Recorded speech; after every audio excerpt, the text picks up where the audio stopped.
All right, everybody. Good afternoon, good evening, good morning, wherever you are. Welcome back to the Resonant State in conjunction with William Ramsey Investigates and Wake the Dead. So, we are continuing our deep dive foray into this fascinating release of the FBI, Freedom of Information, George Esterbrooks, the master of hypnotism, the hypnotic trance of America, the United States of hypnosis. And so today we're going to be reviewing this document and doing a bit of a retrospective. And again, I'm joined by Professor William Ramsey. I'll call him a professor. I believe he's a professor. And Sean McCann of Wake the Dead. So, all right, guys, let's go ahead and dive in. Looking forward to this. Great to be here. Thanks for having me back. This is a really great series, and I think this, like we're talking the pre-show. It's really important to understand all this stuff.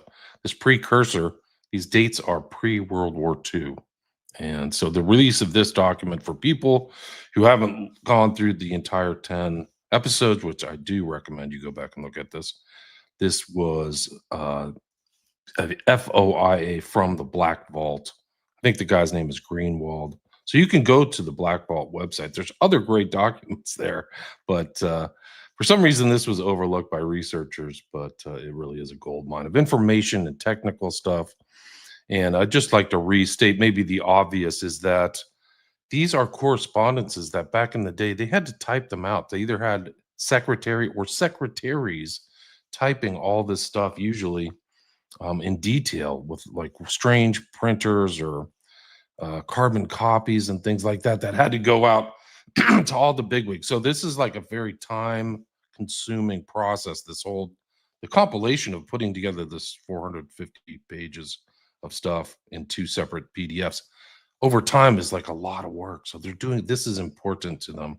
So it's not like sending out casual emails or being on social media, just posting a flurry of stuff. So this is, I think, really important. And I think it's also important to understand the kind of the unfolding of Esterbrooks' knowledge to Hoover, to his underlings, to Tolson, who was his gay lover, supposedly, and then the introduction of Erickson, who was another scary guy. We were talking the pre-show, like there's so many important little facts and pieces of information on this.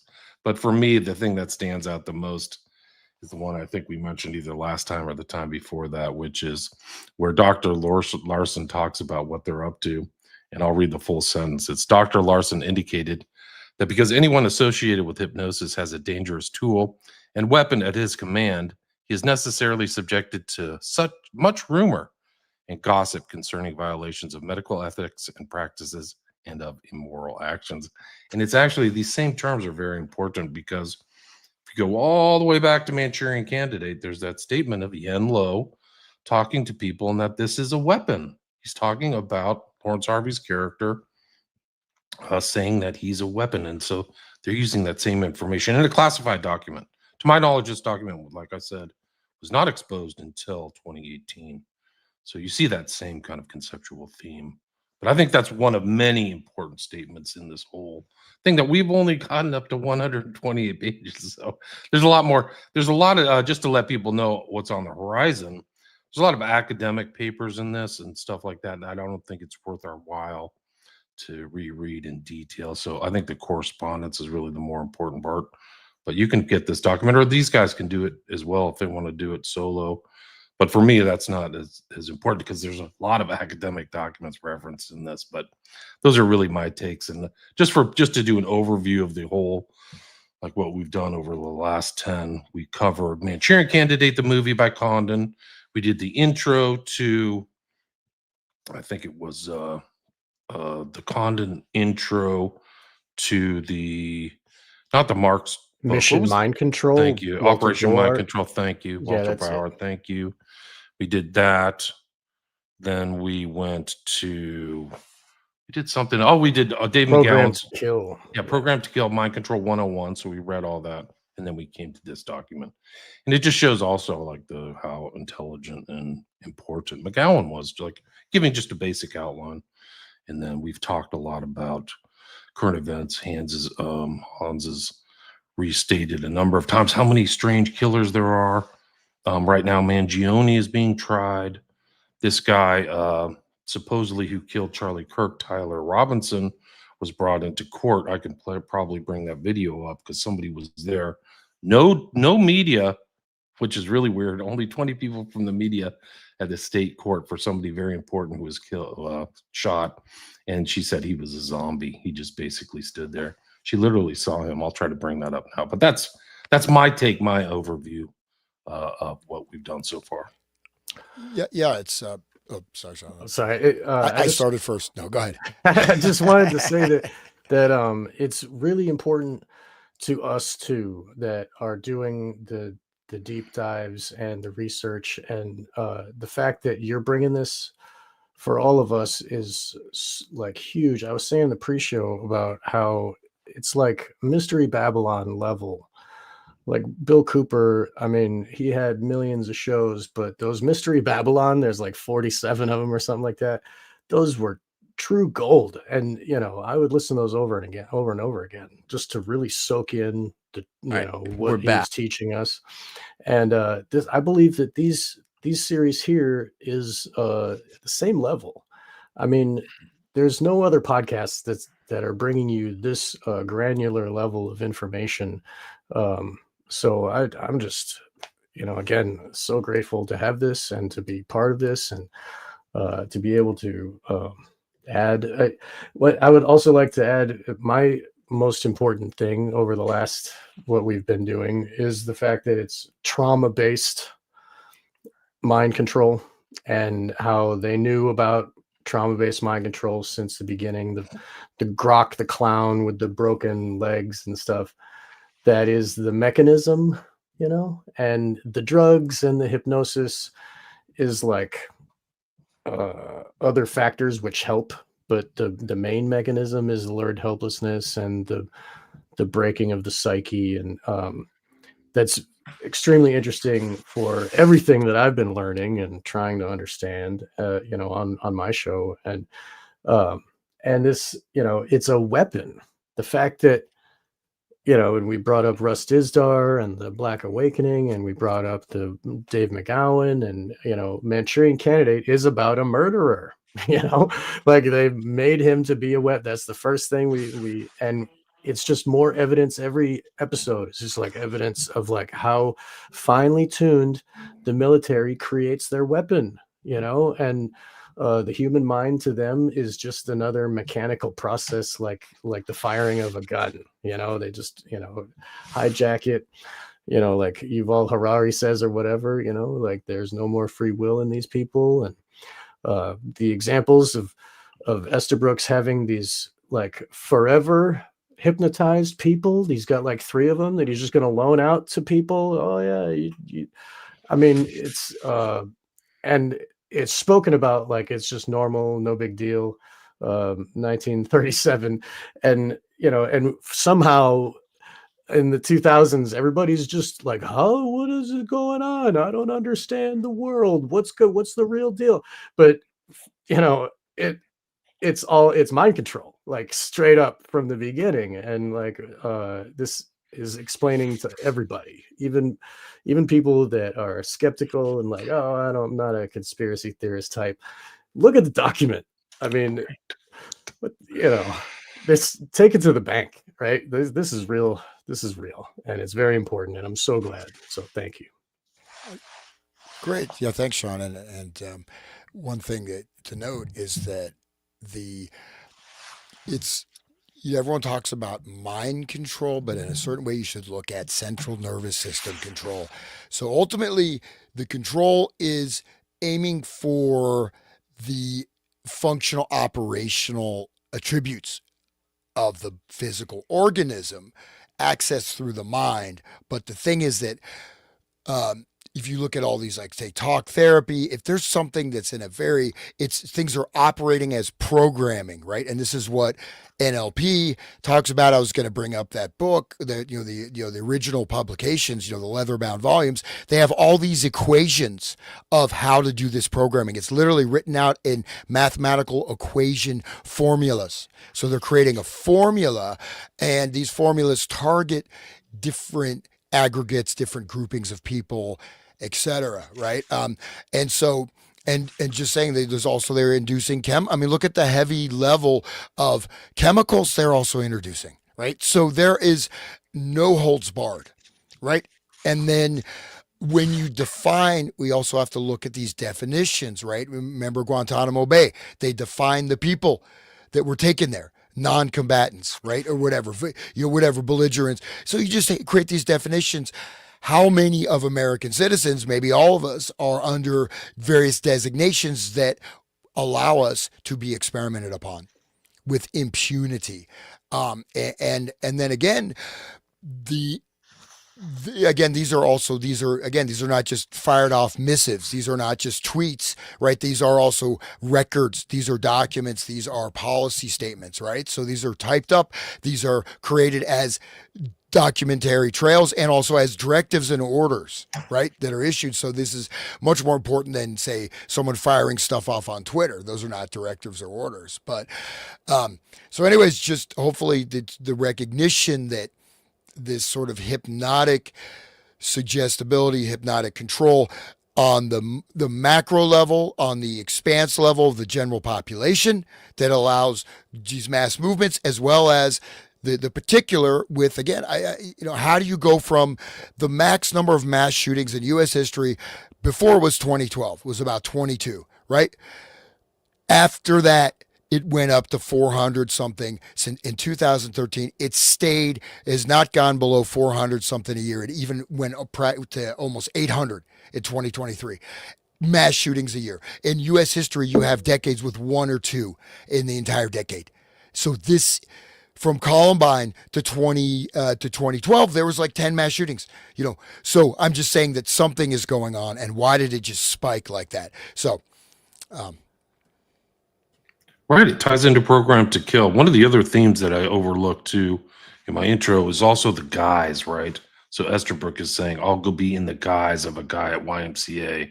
And it's just like the creepy white coat guy that even extrapolates, like even our black pill conversation we had and the stuff about Zoe Smith and Palantir being selectively targeted. Like we're in a really strange environment. And these mass shooters, I think, are part of it, or the Black Awakening. And it makes Russ Dizdar, who I think is targeted, like it makes him even more, prescient. So really important stuff. Great. Well, would you dive in here on the document? Yeah. Who wants to read first? William, would you like to? Sure. I can't remember exactly. I think we got to like 128 or 129, right? The use of hypnotism, I think the effects may result from improperly used. But did we do that? Interview with Mr. Quinn Tam of. So that's where we're at. Okay. I think that's where. Okay, that's where we got. So we're definitely 129. Yeah. So memorandum for Mr. Nathan. This is April 13th, 1937. Re-interview of Mr. Quinn Tam of Technical Laboratory with Dr. Milton H. Erickson. And you'll see that it's CC'd with Chuck Tolson, Clegg, Joseph, Tam, and the director. So I think that goes all the way to the top. So it goes all the way to Hoover. So it's the following is a report of the interview conducted by Mr. Quinn Tam of the Technical Laboratory. I believe the Technical Laboratory was kind of like their Q, like, James Bond had Q. I think that the Technical Laboratory is like the FBI's version of that. With Dr. Milton H. Erickson of the Psychiatric Hospital at Eloise, Michigan, on the general subject of hypnotism. Mr. Tam was accompanied during this interview by Special Agent Levin of the Detroit Field Division. Mr. Tam spent approximately 6 hours with Dr. Erickson on Saturday, April 10th, 1937, during which time Dr. Erickson gave a couple of demonstrations which Mr. Tam reports as being absolutely amazing and of such a nature that it is hard to believe that one person could exercise control over another individual in the manner in which Dr. Erickson works without actually seeing the process demonstrated. So that's the other thing is like public credulity. Like people don't know they can do this. I'll just reread that statement. Dr. Erickson gave a couple of demonstrations for which Mr. Tam reports as being absolutely amazing and of such a nature that it is hard to believe that one person could exercise control over another individual in the manner in which Dr. Erickson works without actually seeing the process demonstrated. The first demonstration which Dr. Erickson gave consisted of calling into his office one of his patients in the hospital, a boy who possibly has a queer mental quirk, which throws him into the class of persons known as an exhibitionist, but who otherwise has about the average mentality of the ordinary clerical employee. Before starting the demonstration, Dr. Erickson advised that he has been working with this boy for a period of approximately 100 hours, doing all sorts of research experiments with him, and at the present time has him conditioned to such an extent that upon the command to go to sleep, the boy is placed in a deep state of somnambulism.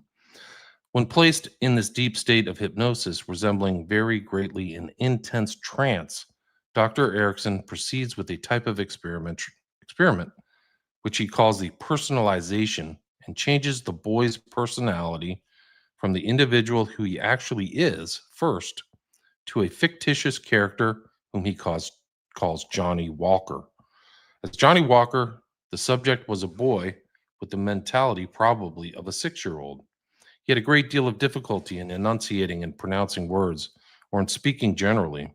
His reactions were the same as an imbecilic youth, but he readily obeyed commands which the doctor conveyed to him. He kept the boy in this condition for approximately 1/2 an hour. Then, simply with the words, "Goodbye, Johnny. Hello, Tommy," Dr. Erickson changed the boy back to his normal self. However, he was still in a deep state of somnambulism.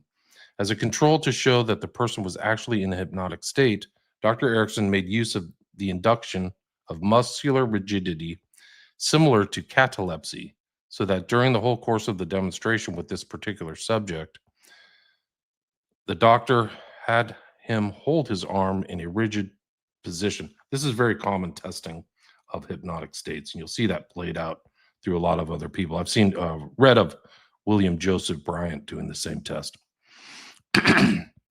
Due to the fact that this experiment lasted for a period of an hour and a half, it was absolutely impossible for the subject to fake the extreme rigidity of his muscles for that period. During the time that the boy was the second personality, he was instructed that he was in the room alone with the doctor, and upon looking around the room and glancing at the 2 agents present in the room, the subject failed to recognize that there were any people sitting there, and talked to the doctor as if he were in the room by himself. During the second stage of hypnosis, the boy was able to recount everything that had gone on before in a sort of abstract manner. The impressive part to Mr. Tam was the fact that he could recall all of the conversation to the most minute detail, and to such an extent that it would have been impossible for a normal person to recount the conversation word for word, as it was done by the hypnotic subject. Then, simply with the words, "Goodbye, Tommy, you are now Charlie Burr," the doctor transformed the subject into another personality, this time a person with whom the subject was familiar and who had worked with in the workshop of the psychiatric hospital. According to the doctor and this personality, the subject took on the mannerisms of the previous person, imitated him, and was instructed to tell why he was in the hospital, and after a little urging, broke down and gave the reason why this other person was being retained, all the time the person thinking that he is the dual personality. After giving this demonstration, which lasted about an hour and a half, simply by the words or instructions, "Wake up, Tommy," the subject was returned to normal and was then questioned by Mr. Tam as to his feelings. He seemed to have absolutely no memory of what had occurred during the hour and a half, during which he was hypnotized, and evidenced no bad results from this hypnosis. So amnesia, right? Total amnesia. Goes back to the book and movie Manchurian Candidate. Do you guys have any comments before I go through the second demonstration? This is like their holy grail of what the government wants from people. Is, Yeah. like give them an hour in a room and then they can do that with someone's mind. I mean, wow. Was there preconditioning? I mean, he worked with him in the hospital before. So like, did they torture this guy? Like, I wonder more.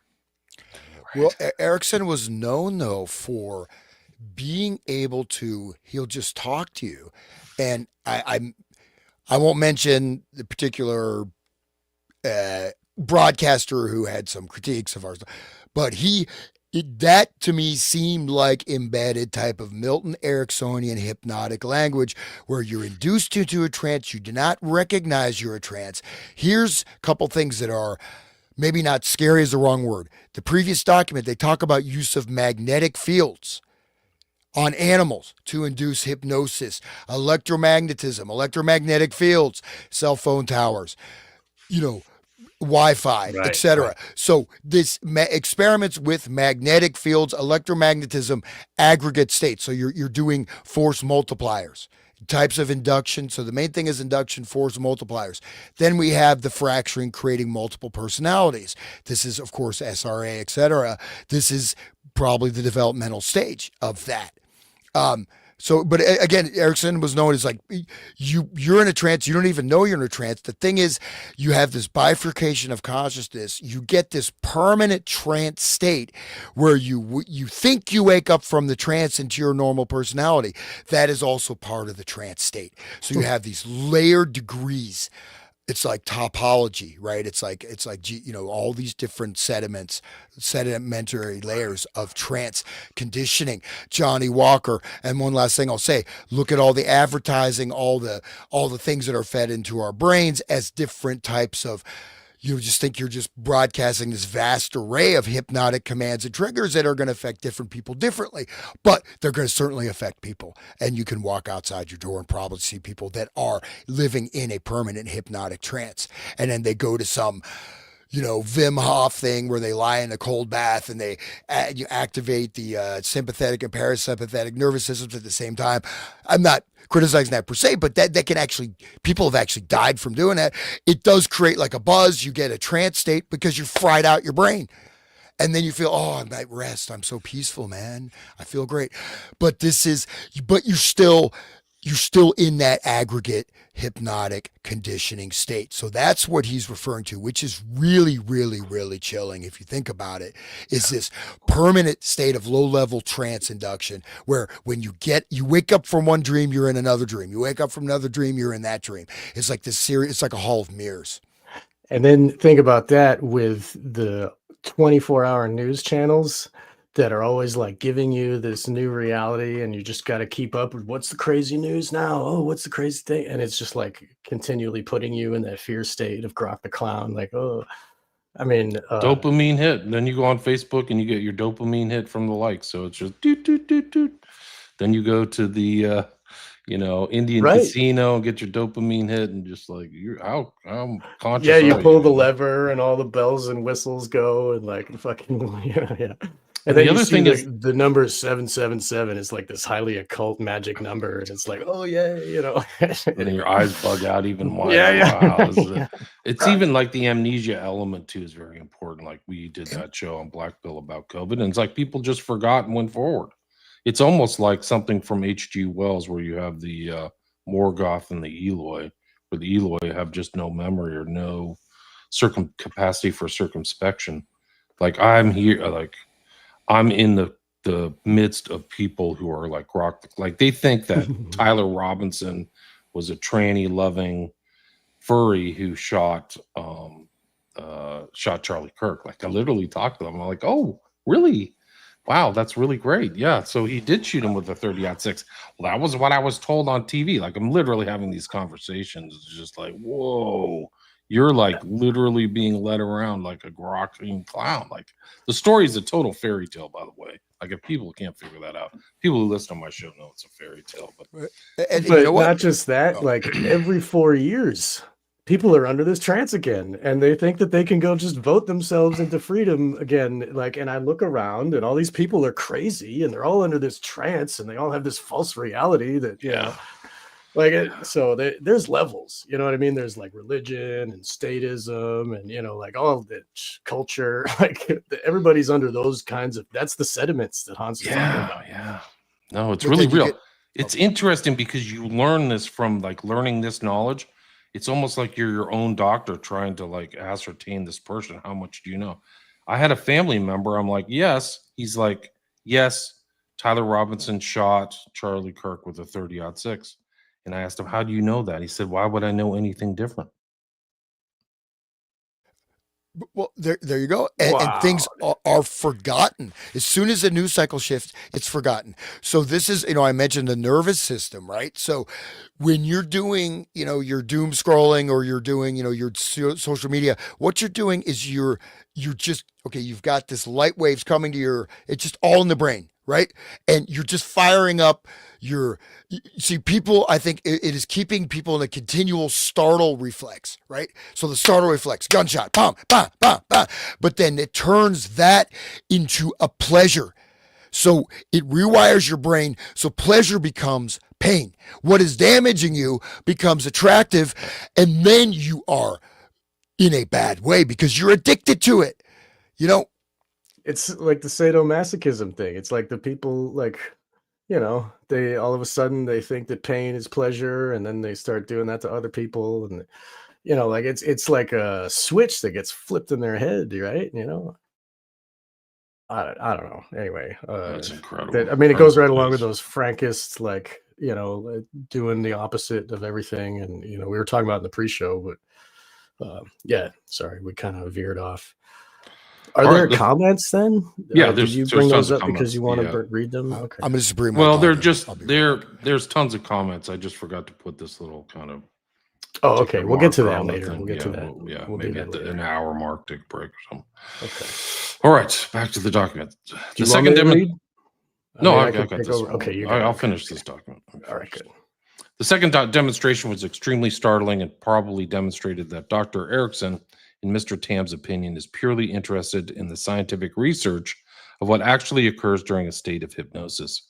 Mr. Tam believes that he is probably brutal, absolutely without scruples as far as his research is concerned.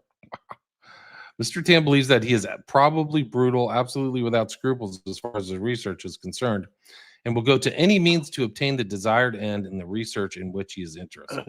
Perfect psychopath, right? Yeah. During the course of the luncheon, which Mr. Tam had with Dr. Erickson, without any warning whatsoever, and in exactly the middle of the luncheon, Dr. Erickson hypnotized his wife and had her sitting at the luncheon table, holding her arms stiffly rigid straight up in the air in such a position that a normal person probably could not maintain it for a period of more than 40 or 50 seconds. By actual timing, Miss Erickson's arm remained stiffly rigid in the air for over 5 minutes. During this time, the doctor asked her several questions which she undoubtedly would not have answered in the presence of strangers if she had been in a normal condition. This demonstration was extremely impressive, but did not give a very good insight into the type of character which Doctor. I think it does give us some insight. I think it gives a lot of insight. The demonstration was extremely impressive, but did give a very good insight into the type of character which Dr. Erickson undoubtedly is. Wow. So this is his second wife. He's got her, probably selected her because she's a good hypnotism subject, and he's got her saying things that she would not have answered in the presence of strangers if she had been in a normal condition. Wow. Didn't we talk about this before? Like he made his first wife crazy, and then the next one was his 20-year-old. His student, his graduate student. Yeah. Well, the thing is that you have to understand all the guys, all the deception. That's what he probably got her a job after he found out, oh, this is my little hypnotized sex slave or whatever. Right. And he had 5 kids with her. And he was 10 years older or 20 years older. Yeah. As she was being impregnated, she had her arms stiff like this, and she was like reading some kind of like a thing from the brain. Well, the thing is, though, we went over that PowerPoint, right, on Erickson and stuff, which was okay, but based on, if you look at it from a contemporary lens, Erickson, like I said, he's like this grandfather, this great healer, this wonderful grandfather figure that you'll be hard pressed to find any of this stuff about him, except for in these documents. And this guy, this is FBI, this is a government document. This is saying he's brutal without any scruples. He's literally saying it's so funny, dude. It's like his wife, he's like, he doesn't, that is, I mean, that's intense, right? This is like Dude, of all this people, guy's a your life is psychopath. sacred. Like, why would you do, like, instead of just some random person, one of his students or some person from the CCC or whatever, it's his wife, the mother of his children. He's going to do this too. Like, what the? Oh my God. This is the second person with something unfavorable to say about Erickson. The demonstration was extremely impressive, but did give a very good insight into the type of character which Dr. Erickson undoubtedly is. So he has no doubt Erickson is a monster or whatever. Dr. Erickson seems to be very enthusiastic about his subject and extremely willing to cooperate with the Bureau in any type of work which it may wish to conduct. Wow. He informed Mr. Tam upon questioning that he has been working with hypnotism for a period of 14 years, during which time he has had as hypnotic subjects probably 500 people. And the doctor reports that he has been successful in hypnotizing these 500 subjects 90% in a period of 5 hours or less, during which time they were placed in a state of a deep trance. A small Wow. percentage took more than the 5 hours to hypnotize, and the only failures which Dr. Erickson reports from his research work are the failures to hypnotize feeble minded people. It is Dr. Erickson's opinion that anyone may be hypnotized and that the only difference between the various types of people is the length of time necessary to work on them in order to introduce a state of hypnosis. In connection with the hypnotic state, Dr. Erickson believes that it is possible through clever questioning and through the use of dual personalities to obtain any type of information from a person who is hypnotized. However, the doctor points out that it is not possible to blunder straight in and ask questions or make a person do something that is against his own will. However, he points out that in good interrogation, by clever handling of the subject and the proper approach, you can get a person to divulge most any type of information or perform most any type of a task. It is Mr. Tam's opinion that as far as the subject of hypnotism is concerned, Dr. Erickson is probably 20 or 25 years further advanced in the research in this field than the previous contacts which the Bureau has made. So they hit the mother load.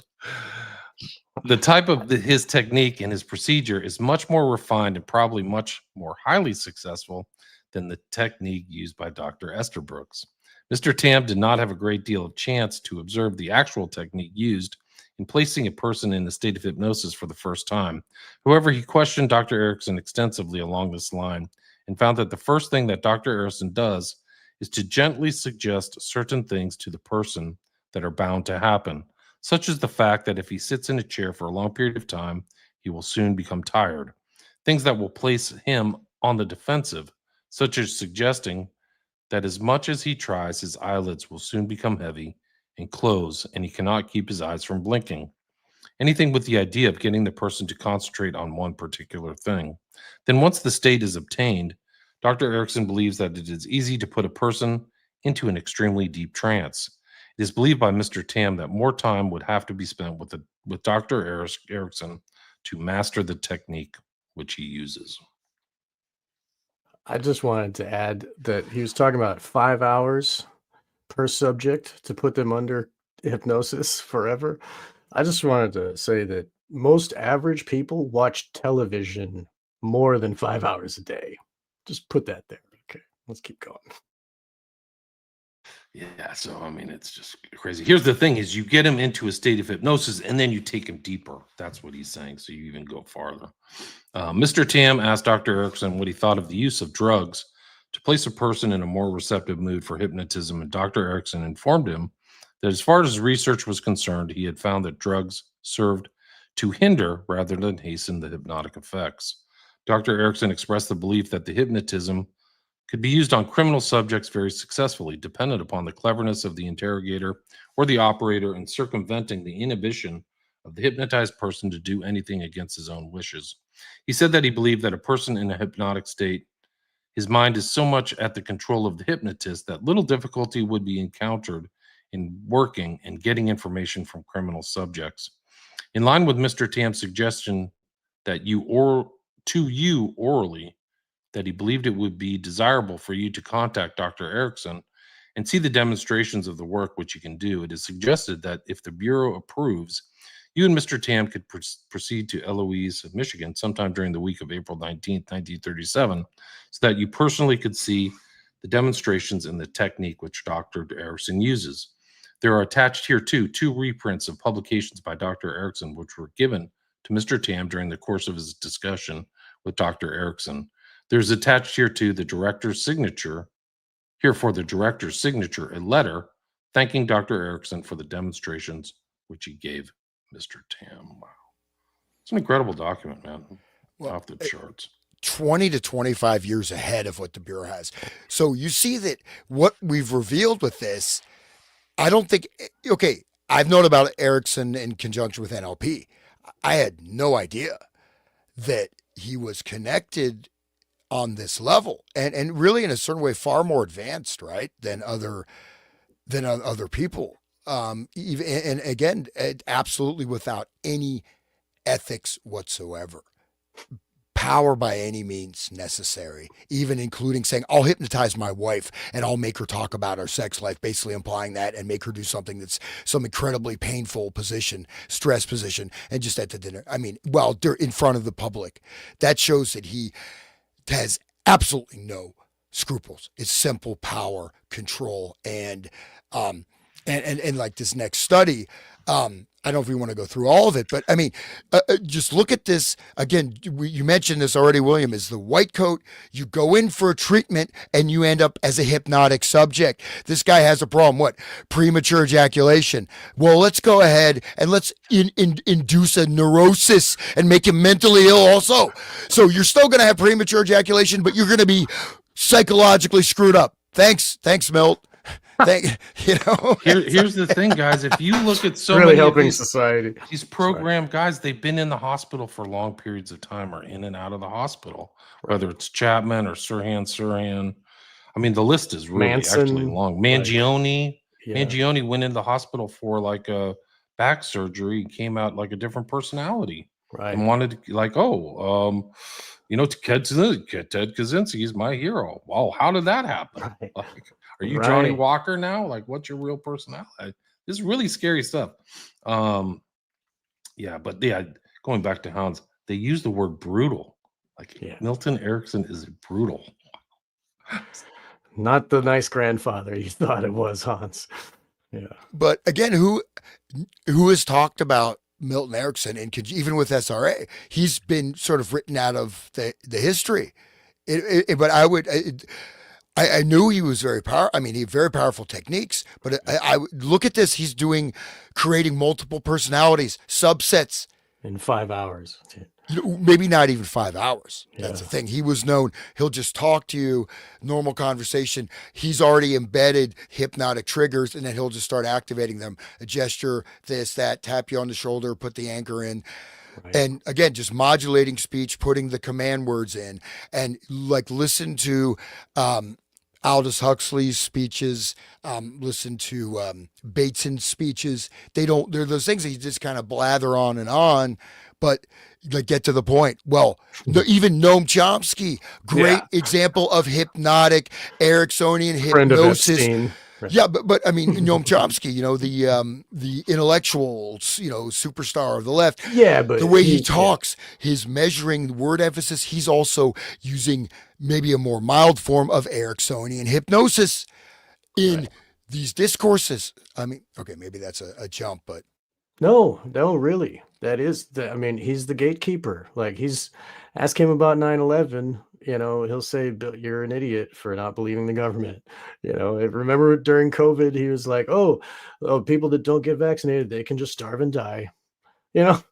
Okay, like whose side is he really on? Like he works for the death cult. These people like look at like Kinsey is the most ruthless psycho. Like they've hired him and made him the hero. Just like this Milton Erickson is like, oh, he's brutal. Let's hire this guy. And he wants to work with us. Yay. What is government consisted of? It's psychopaths that want power, right? So he fits right into the fold, right? Just fold him right in. Like a deck of cards, like all just stack of psychopaths. Anyway. And then so the next one is induction of specific amnesia, where you forget certain things, right? And can we not see specific amnesia? This event is out of the media. Oh, what? It never happened. You know what I mean? It's not brought up. I mean, and we literally are. Right. You see this. The Democrat hoax, right? The fucking Epstein doesn't exist. That never happened. You know, and this is 1984. You know that Right. Orwell, who was Right. knew Memory about hole. the Fabian Society, Tavistock Institute, and all that stuff. So there you go. I mean, this is. Anyways, Yeah. you want to English socialism, right? The whole the guy from South Africa there with the diamonds, the rings within rings and all of that world domination, new world order, like the crown of England and the trifecta of London and Washington and the Vatican City, and like what is all of that? Like it's this and this power system. Like I don't know, I guess it's pretty off the wall right there, but it's not. I mean, it is all connected. wow. This is Bandler and Grinder, the founders of NLP. We'll have to play Direct some ties of the to Erickson. So you got ties to Erickson, to Bandler, to Grinder, and then that big guy who does all of those like public things. What's his name? I forgot his name. Who's like the NLP guru or whatever, who got busted with Tony a lot. Robinson. Tony Robinson, Teeth guy, yeah, huge dude. He's fake. He's not. He didn't do right, any of the work. He's like a front man for the concepts, right. and he's like a cutout. And then he gets busted for like sexual inappropriate contact with the audience. So you can see Erickson. These guys know these techniques, man. Yeah, it's just incredible. One of the right now there's a quote from Mindhack 2878. They pushed NLP heavy in the Temple of Set. Okay, that makes sense. Yeah. Not surprising at all with Aquino and him was working for the same people, right? I mean, yeah. Well, go ahead. Just I don't know who started first. Sorry. I'll you just finish real first. quick. You go ahead. So there's I did mention sort of the shameful past where I did the personal power program of Tony Robbins, but he has interviews with different, he goes around the world, he interviews different people. So he has an interview with Wayne Dyer, right? And Wayne Dyer you can see there's a hostility. He says a lot of people are not who they seem to be. Some people are working under the guise of self-help or actually working for the forces of evil. Like Tony just keeps going with the interview, but it's very like you can see he's in, Wayne Dyer's Hawaii mansion, but you can see that Wayne Dyer's like calling him out big time. So I'll see if I can track that down. It's quite Does he literally use the word guys? Yes, wow. He does. It is really, I'm surprised he even included that in the thing. Like, why did you not just erase this? But he's literally, he's basically saying that, Tony is, you are a cutout. You are not who you claim to be. And you're working for government agencies. And he doesn't say directly about Tony. He talks about people like that. Of course, he's referring to Tony. And there's a very tense, hostile sense of like, get the hell out of my house, Tony, you big, mutant ape. That's great. Makes me think higher Wayne Dyer. That's great. Wow. My parents used to have those tapes. This is like the foundation of so much stuff that's just scattershot through the whole culture. Like this is it. It's just absolutely incredible. All the way up to the present. So there's people like, oh, this is a dead letter. This is some old document from 35. No, guys. This is the foundation. This is it. They'll write books about this document. There's no question about it. And they use any real researcher will use this as a baseline or one of the baselines. There's so many people that look into NLP, but it's based in this torture research, right? It's not just words, it is words when it gets to Erickson, but I wonder how he's torturing these people in their heads, like with words. Like I'm wondering how he's getting this effect because it's grokism that it takes to get this way. And so in those hours, maybe he's putting fear in their heads or something. Like I'd like to see it on a video, Well, the whole self-help, which really started in the 70s, right? The self-help movement Right. is rife with this, right? I mean, it is, and again, even with NLP, you're learning it. Well, how do you know what level you actually learning on it? B, how much are you being hypnotically programmed while you're supposedly learning this technique? Right. Right.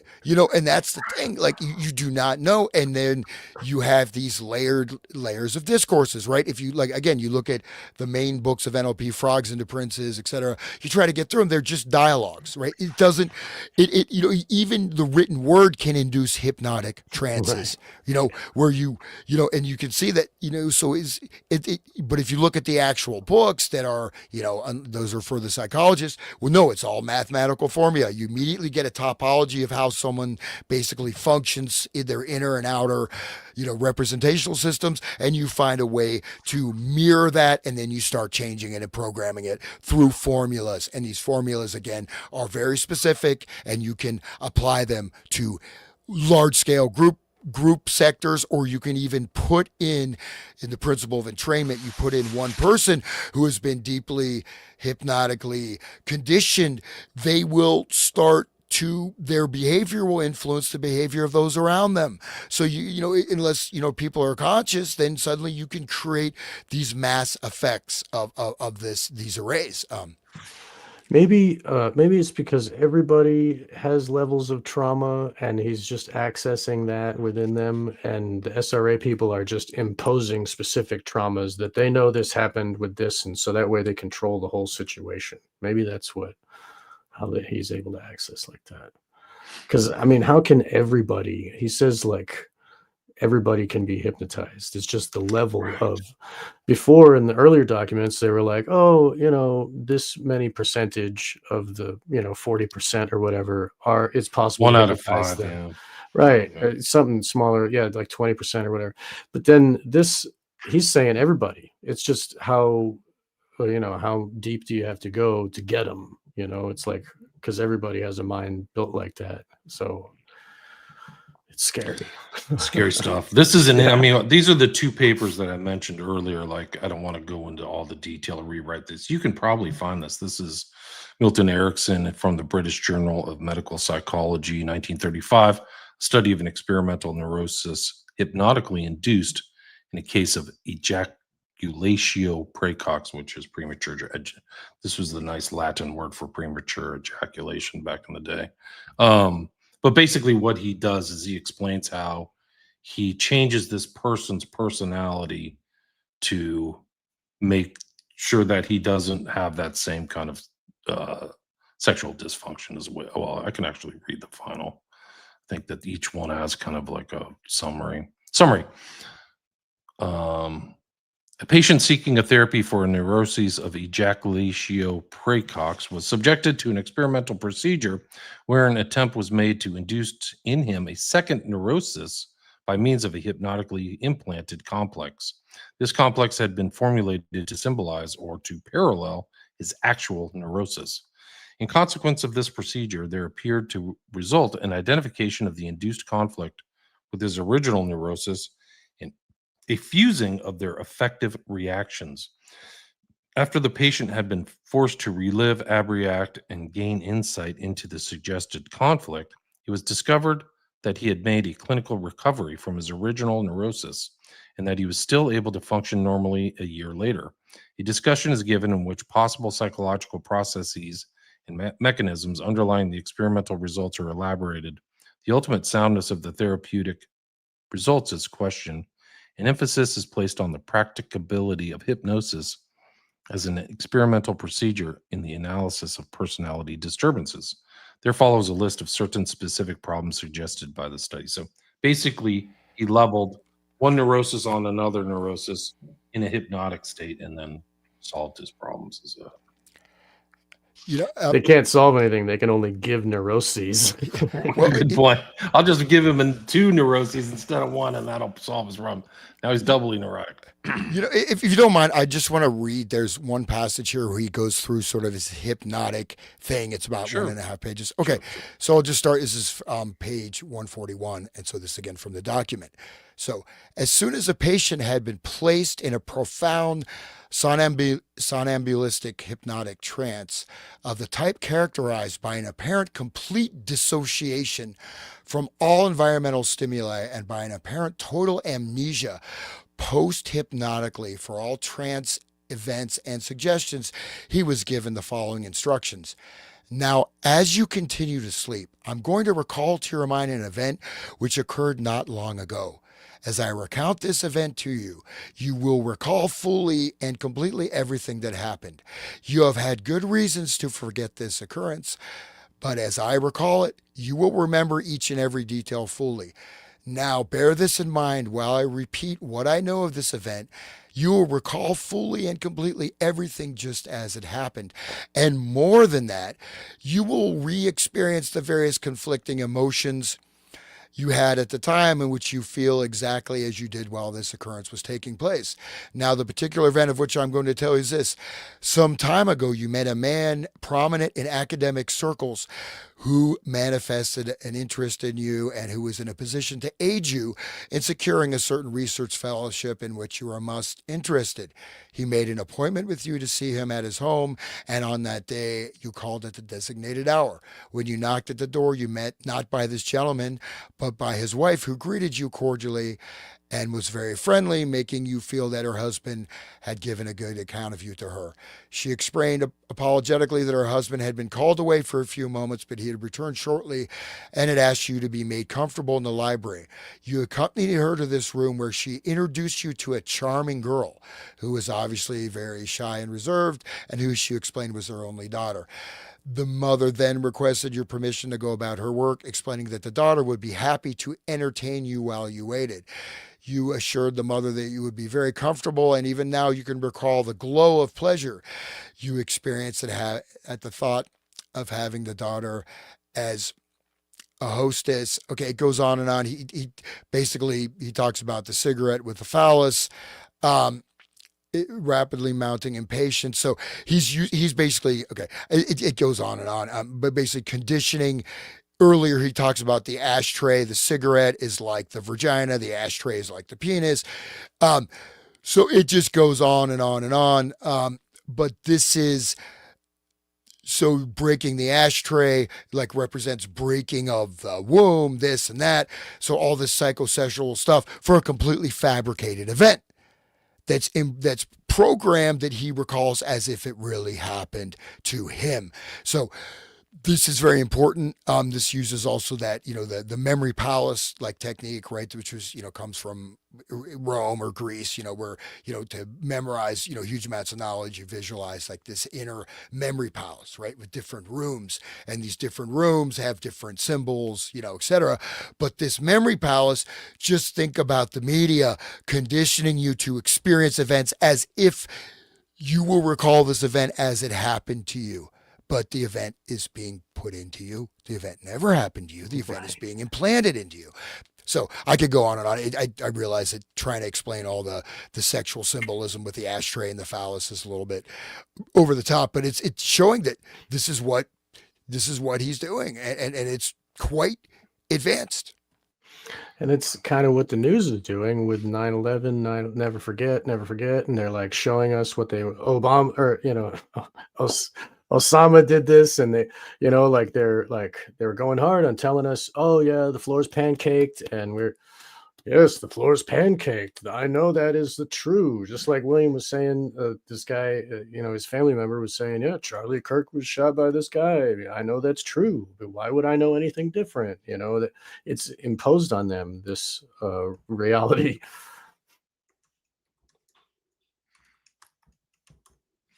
So the next one is this investigation of a specific amnesia. So another one, this is from 1933, the British Journal of Medical Psychology, Cambridge, legit, medical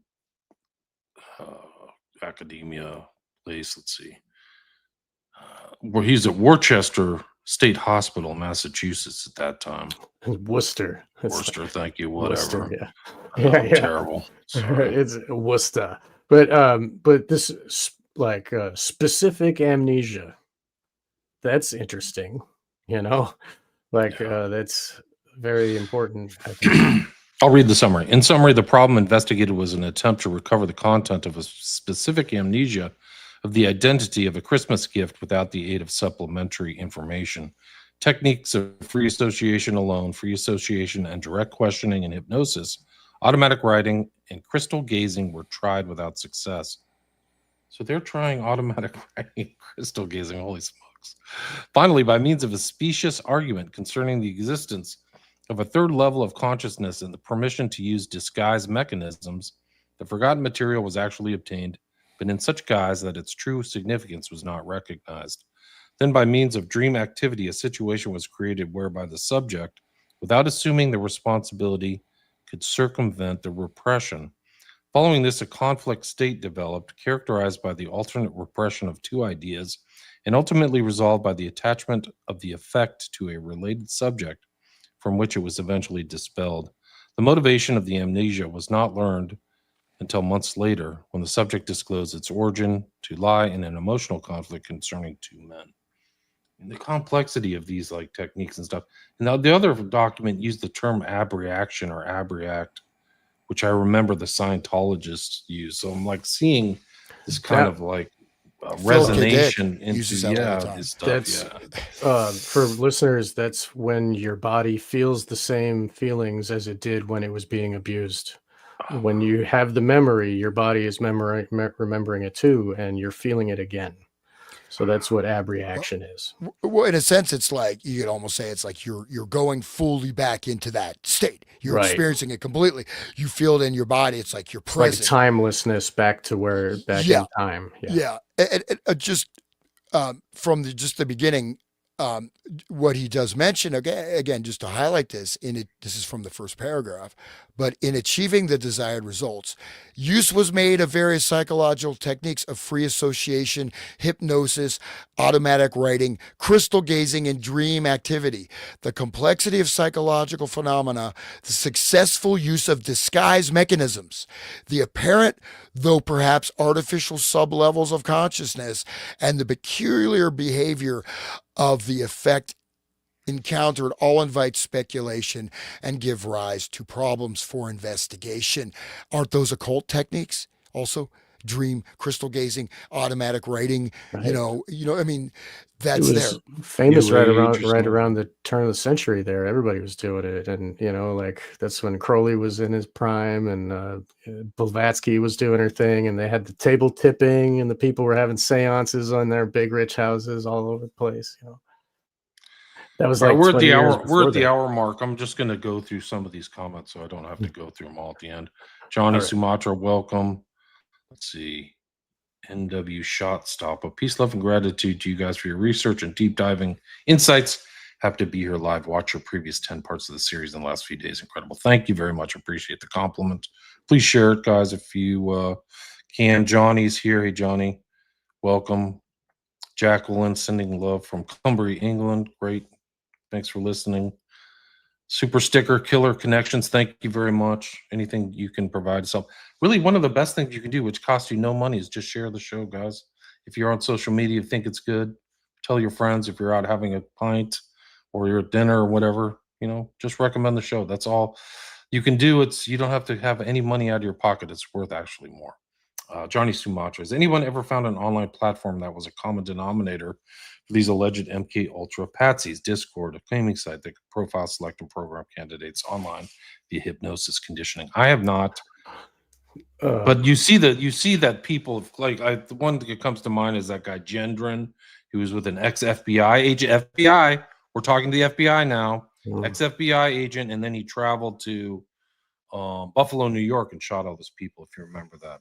That's super sus.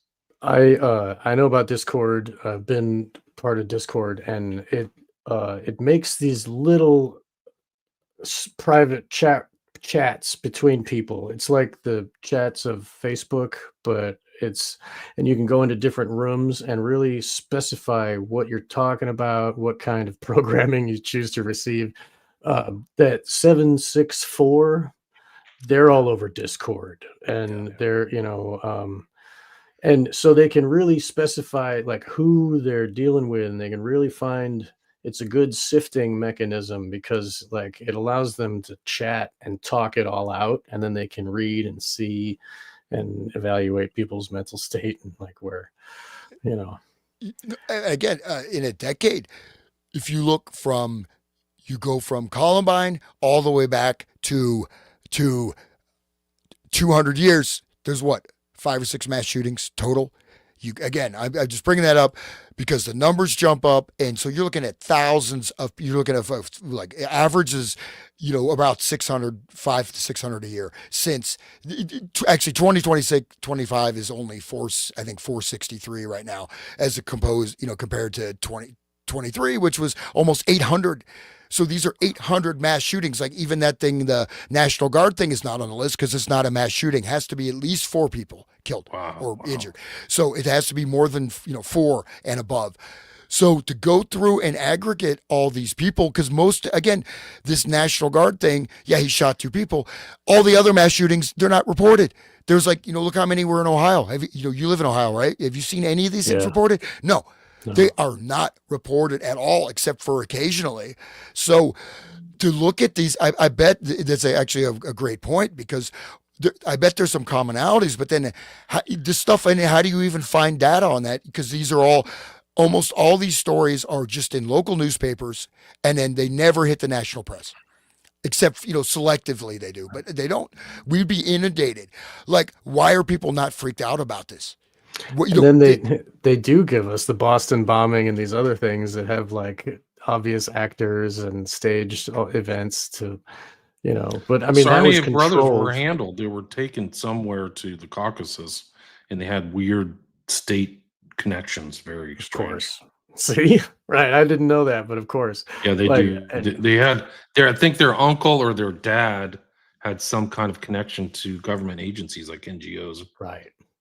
And that whole scenario made it so that Boston was allowing cops to come in their house. Everyone was just open doors.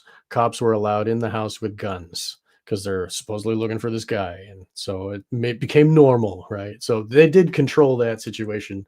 Like it had a purpose, but the mass shootings, we don't see that, like that is kept under wraps, I guess. I wonder what they're doing. Why they're doing. Let me get through these. Jack Delaney, good morning. Good morning, Killer Connection. God bless you guys. Speak to you soon about Malott. Yep. Jug, love this SHIT good series. Thank you. Please share it. Targeted individual. Good morning. 2024, 48 days. There was 49. Wow, that's a lot. Saitochi, welcome. Project Stardate, Somnambulism. Satoshi knows Johnny Walker well. Yeah, some of us do. I have 3 shrinks, by the way. I have 3. I'm willing to admit it.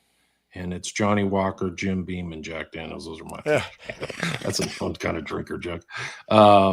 Kelly, when we see a hypnotism show on a stage where people look like the chicken, is it real? I think part of it is real. And you'll see this kind of process of kind of like what Esther Brooks talks about, where they go through and select subjects, because some people are asked to stand up and go back into the crowd. So like parsing for people who are possible people who are somnambulists and things like that. So I do think it's real. I do. Sumatra, trying mind control. Yeah. Glyphit. Hey, William, Hans, and Sean. Much love from across the level topographical plane on the land called Italy. Great series. Thank you. Thanks, everybody. This series has gone all around the world. I've gotten compliments from England, Italy, Netherlands, Canada, US, obviously, but like all over the place. Shot stopper. Continually have to remind myself it was 1930. Start thinking about how it's evolved to present day. Yeah, good point. We think the same thing, I think. Bart, Sean, and Hans, you need to read up on the late psychologist Dr. Felix Polk. His wife and killer is still in prison. He'd abused her under hypnosis as a patient since she was a teen. He was a total sicko. Dr. Felix Polk. Well, we're just unveiling all these guys. Like Erickson's been pretty much exposed, not as a nice, grandfatherly psychologist, but a brutal guy. So maybe there's many more other ones. Dr. Felix Bulk. Like some of these guys get away with it, like the dark ones. Like you just Jolly West is really well. He's not the only one. It sure seems like. Skinnerian box. Saxon Ranger. Goodbye, Johnny. Hello, Tommy. Who was sleeping while you're walking? Yeah. Mind can hack. Sean McCann, great guest. Yes. McCon. McCon. That's a good pseudonym. You can mix that up. Oh man, Keep the FBI on their toes. You gotta McCon. have a couple pseudonyms. Can you say Erica Kirk? I don't think Erica's hypnotized. She's a willing participant. I don't know what that means. Oh, Look at Kirk Freud. thing. Kirk. Erica The Kirk. wife is Erica. Erica Kirk. Yeah, You're right. Yeah. She's like Mind hack. Look at Freud covering up all that child abuse with his goofy theory. I think there's something to that. Kanye West. Yeah, good point. I've done a show on that guy's Harley Pasternak. I couldn't tie Pasternak to other mind control doctors because it's a Jewish name. There is a couple of psychiatrists, but he's using those things. No, his fitness guy was his handler, right? Harley Pasternak. Pasternak. Yeah, no, he 100% with Brett. Okay. We played clips of him speaking about the drugs that he uses to, like, when he's doing this stuff. And we saw the text that he gave Kanye. I'll put you in, what do you say? Neverland or something. And you'll never see your kids won't be the same. Like, sorry, Hans, go ahead. He's a handler, right? So he's there and he's, either making sure that doing some installation, but also maintaining. He's there as a maintenance for the hypnotic conditioning programming, and also as a director, right? But he's obviously one step along the chain, and obviously, a lot of times through this industry, describing, looking at the hip hop stuff where some of it, I didn't get. I'll tell you the truth, like I didn't see any of the really wacky stuff, but I was around some of these guys, in the studio in Cleveland and stuff. And they live a pretty wild lifestyle, man. They'll just have sex with someone right in the room, stuff like that. Like just drugs. I'm like, whoa, I'm not that wild, but the thing of where they have to engage in this ritual humiliation and the sodomy, right? The sodomy is, in a sense, it's not necessarily gay. It is the initiation. It is also the trauma bonding and the essentially selling your soul. Okay, I will take it up the butt in order to be a star. I'll do anything. And, look at Justin Bieber. He was, these people, the thing is the manipulation and, the greed, the lust, but then also the diabolical nature of all these programming conditioning. But then you got some like Pasternak is there to make sure they function within their role. And he had a huge stable. Oh, you can go to his website and like there's 50 or 100 well-known stars. Like I just saw all these faces. Some people have met a very strange end too, but like he was just their trainer under no guys at all, right? Like, so this same concept of guys and these people who know these techniques is just all the way to the present. One of the interesting things about Kanye is that Candace is now the #1 podcast in the world, and she mentions Kanye West all the time. And here he is being handled and intimidated, like in this kind of Ericksonian method or something like that. They did that White Lives Matter thing together. Remember, they had the T-shirts, White Lives Matter, just to piss everybody off, like it was a trolling thing for the Black Lives Matter people. But I just want to say that the giving up of their butthole, that is the cup of abominations. That's like Mystery Babylon, like when you drink from that cup, okay, that's filth and abominations. You know what I mean? And that's the entry level. That's how you get.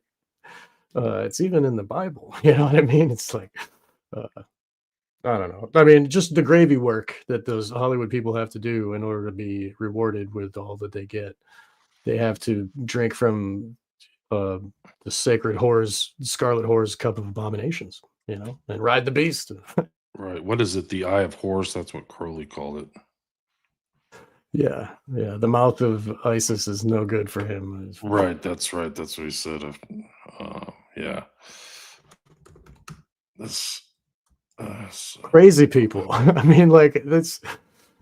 Anyway, yeah. All right, so let's get back to these. Freddie Prince was hypnotized and killed himself. I'm not aware of that. Somebody could send me an email. That's Jamie. Thanks, Jamie. Luminous Alux. They can do this hands off now from afar. I think you're right. Mind Hack, they showed the technique movie, A Clockwork Orange, for sure. It's the Ludovic method. Right. Jamie Wilson Finkelstein speaks like that. Perhaps it's a Jewish thing. Maybe. May just be a skill these guys develop in public speaking is to induce people. Cambodia, are we my zero?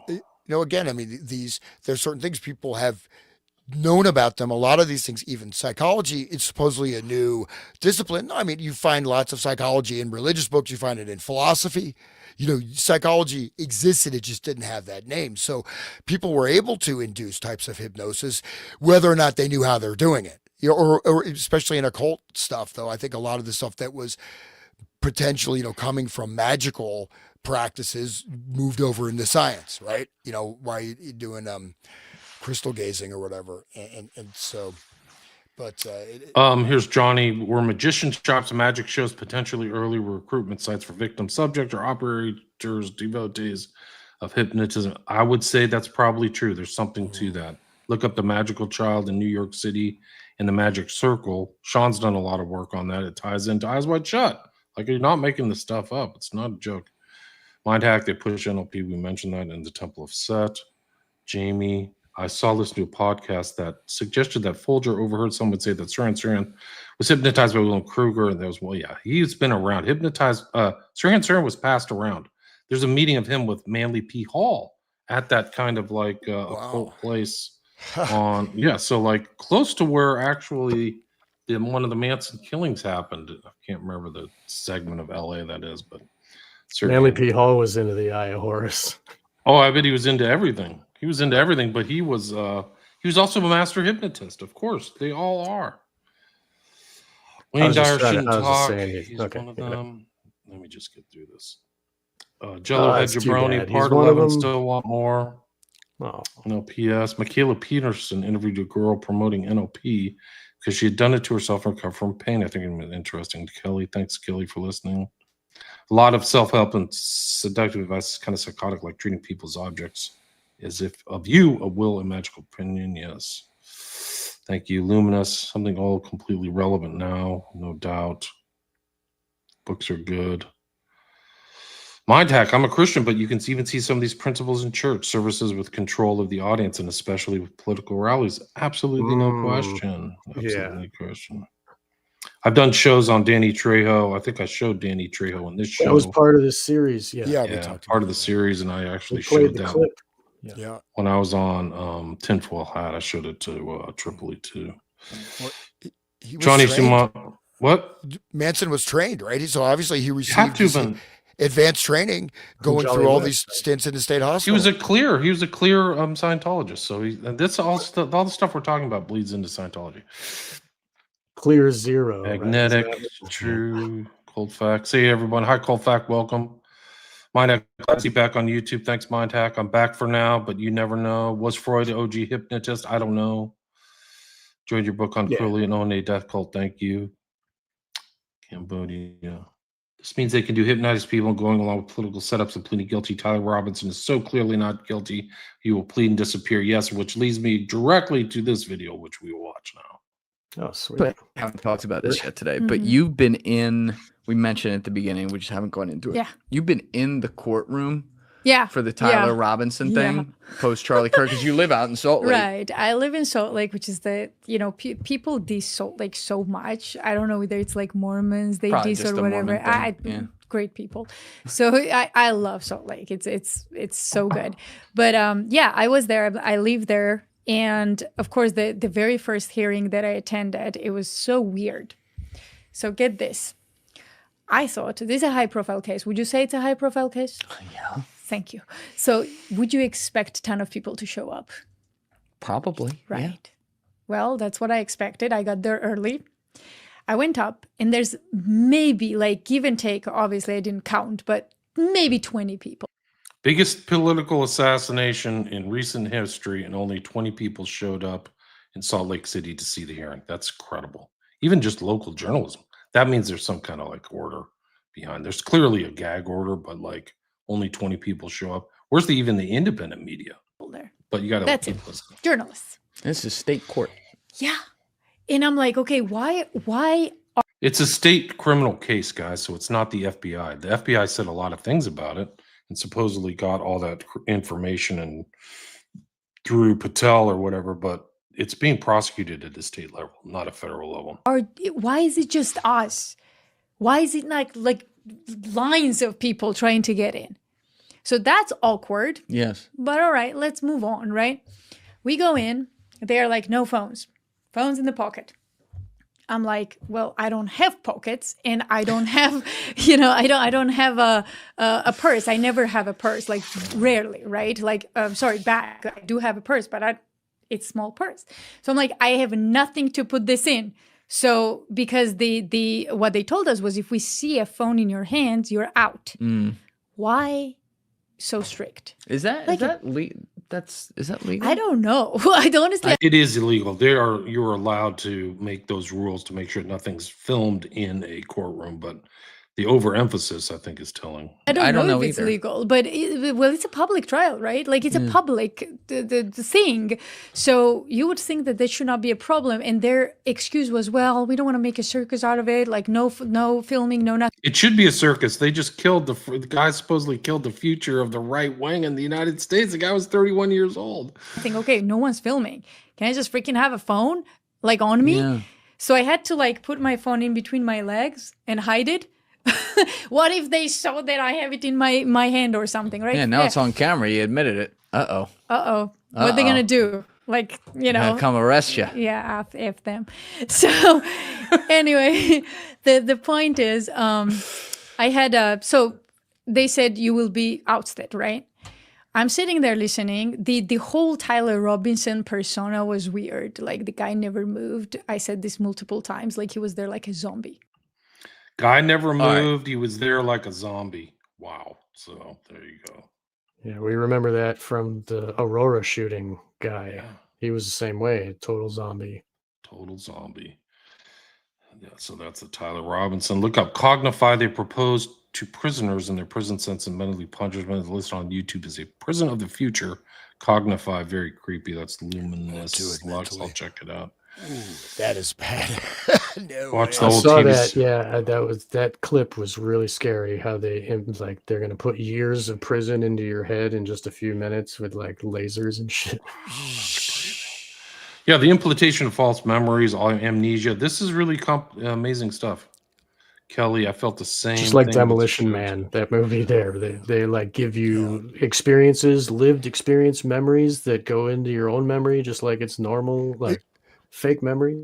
Well, that's what I brought up. That guy with the premature ejaculation, he creates this false memory, but then it says that it goes on to describe how even though he kisses a girl and he has premature ejaculation, but then it says, oh, he was able to perform all night very well, even after that, and he felt, instead of being ashamed of it, he felt proud or something. So, but that was a false memory, and what. Okay, maybe this specific problem is taken care of, but what has been implanted in your brain behind that? Normal function means what? Anyway, well, should we dive Ray, back into the I'm document not here? done with the comments yet. Hold on. This is Ray great, Douglas, Lyle. great series. Thank you, Ray. Luminous, heavily on conspiracy forums. Yes. Mindhack didn't have Discord. They all did. Yeah, Discord. Metal detectors in all schools. Yes, there's no question. Let's see. Luminous says, agreed. I have 2 crimes I noted last year that never made the bigger local news, hushed up effectively. Yeah. Came upon them because of independent crime journalism. Yeah, the state media is state media. Saxon. Hey, Charlie, at a point, though, a lot of mass shootings are gang violence. I think you're right. Let's see. Lovely. Listen to Manly. I learned double speak. Yeah, I believe it.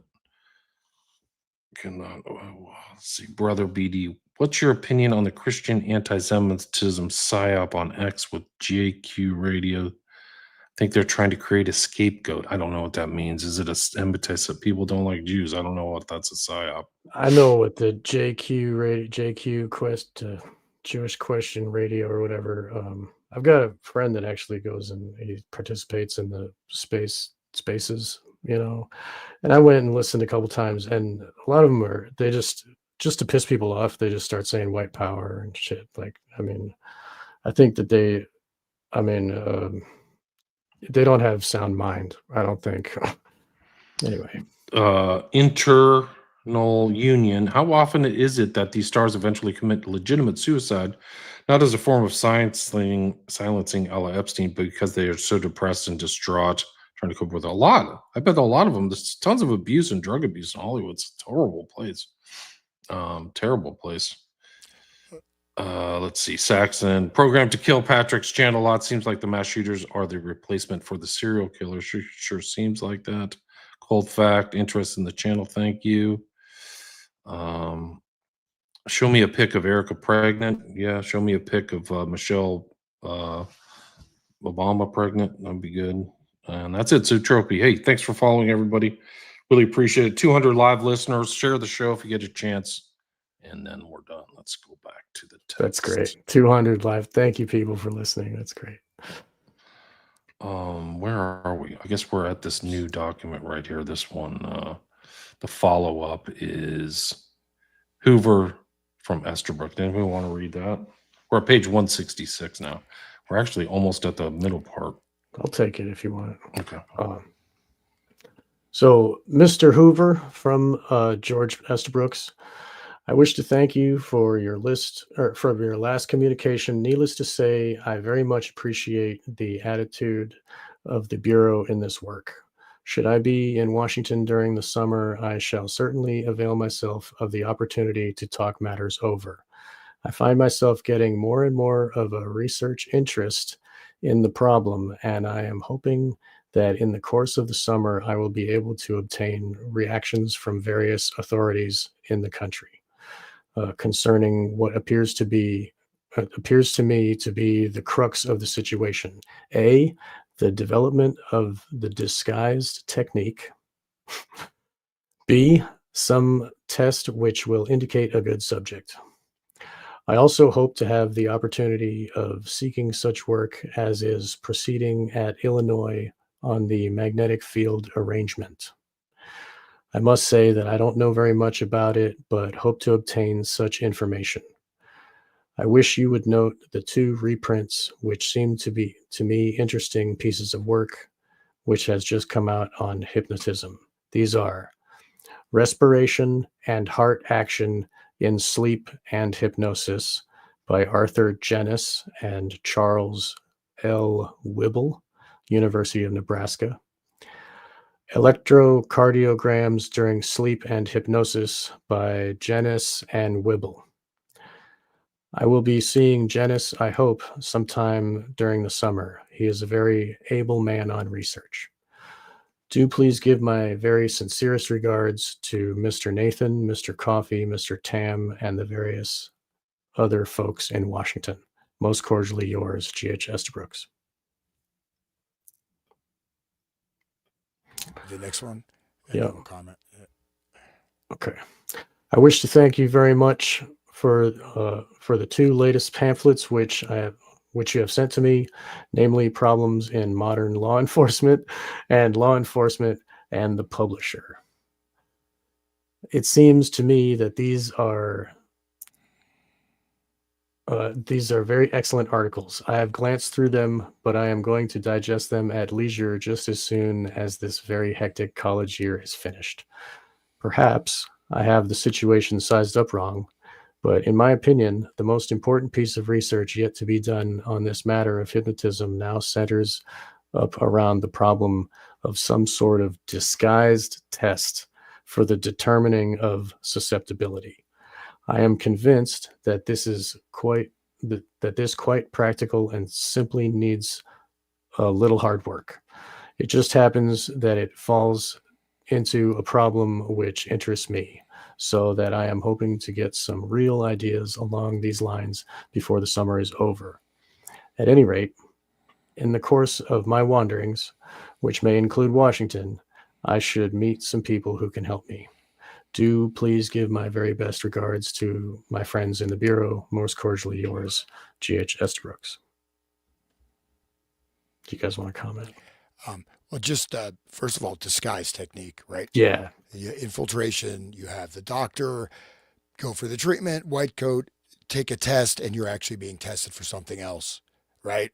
And there's Just like surprising. Scientology, right? Yep. And so that's an important thing. And then again, the magnetic field stuff, I don't know to what extent. I mean, we're talking in the 30s, so people think this is very advanced. So who knows? I mean, because the whole brain is electromagnetic. We are electromagnetic field structures.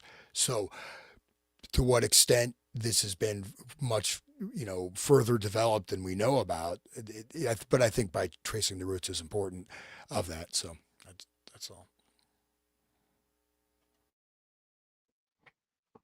Yeah, the disguise that's what the occult is to disguise their technique, and mind control ensues. Right. Or secrecy. That's the whole thing. I think there's one scholar out there that said like a third of our entire reality is behind some kind of top secret or classification in the United States. So the implication of COVID or these wars or the mind control or the control of the media or the fusion centers or all this stuff, we'll never find out unless people get the FOIA or it's released. We just have no idea. They were slaves. It's just a whole hellscape. Anybody want to read this conference with Dr. DJ Stout on hypnotism? Okay. It's May 7th, 19th. Okay, let's do it. Okay. Here we go. Oh, wait, just a second. Okay, Dr. Stout. It's 168. Okay. Acting on your instructions, I had a conference with Dr. DJ Stout seeking his views as to whether the experimental or actual practice of hypnotism on subjects would have any detrimental effects on those subjects or would have any danger whatsoever to the Bureau. In substance, Dr. Stout's opinion was that no such detrimental effects would result. He stated that although he does not himself practice hypnotism, he believes he has gone sufficiently into the subject to be certain of his position that neither physical nor mental injury would accrue to the subject. Dr. Stout did state that he doubted whether worthwhile results would be obtained. I outlined to him in general what had been suggested to the Bureau so far by both Dr. Esterbrooks and Dr. Erickson, and he was of the opinion that it would be interesting to find out how far these men could go and receive instructions from them. But he would nevertheless reserved his opinion that in the end, nothing much would come of it. He stated that this opinion of his was based on the presently accepted tenet of hypnotism that a person under hypnotism will not furnish information or commit acts injurious to himself or opposed to his moral or ethical code. Well, on the subject of possible danger to subjects, I wish to add my comments that I notice a positive statement in a publication by Erickson to the effect that no ill effect can befall the subject during hypnotism. In view of these two statements and opposed to the statements of Dr. Esterbrooks that bad results may result from hypnotism if improperly used, I recommend that the Bureau continue its experimental work in this field. Respectively, EP Coffee. There's no way to measure mental injury. It's all hidden in there. You know what I mean? They can do whatever they want, and the person outwardly is going to seem normal. I mean, look at the SRA people that are walking around. Look at the main character of Manchurian Candidate. He seemed like a normal guy. Everybody loved him, and all of a sudden he looks at a deck of cards and he just goes and jumps in some water or goes and shoots somebody. So it's the occultism, that's more of the hiding. They can just say, "Oh, there's no mental injury. Trust me, bro. It's okay." I'm making my wife hold her arms in stress position during lunch and make her tell about intimate details. Like the guy he made the guy into basically the article, the first one of Erickson. The guy's basically a sex maniac now. Now doesn't have pre-marriage, but he's like total sex maniac. So he's cured. I mean, that'll fix the problem. He swung the pendulum the other way. I like to trust me. I'm a doctor. I know what I'm doing. Don't worry about it. Oh yeah. So yeah, they wear a robe too. They got their white robe. Yeah, it's just a different one. They all have Yeah. robes, like judge robes, doctor robes. Right. So And the Luciferians wear the white robes. The higher ups, they got the white ones. You know, the Levian Satanists wear the black stuff, but you know, there's levels there too. So we saw that with Obama's husband there. You know, when they did that Oprah Winfrey talk, and she was like wearing white and being the Luciferian, like shine the light or some shit. I forget what they were talking about, but they were like white priestesses, and they're Luciferian. Anyway, I'll shut up. I'm sorry, it's way off topic. 170. Anybody want to read this one? Memorandum for the director. Go ahead, William, if you want. Okay.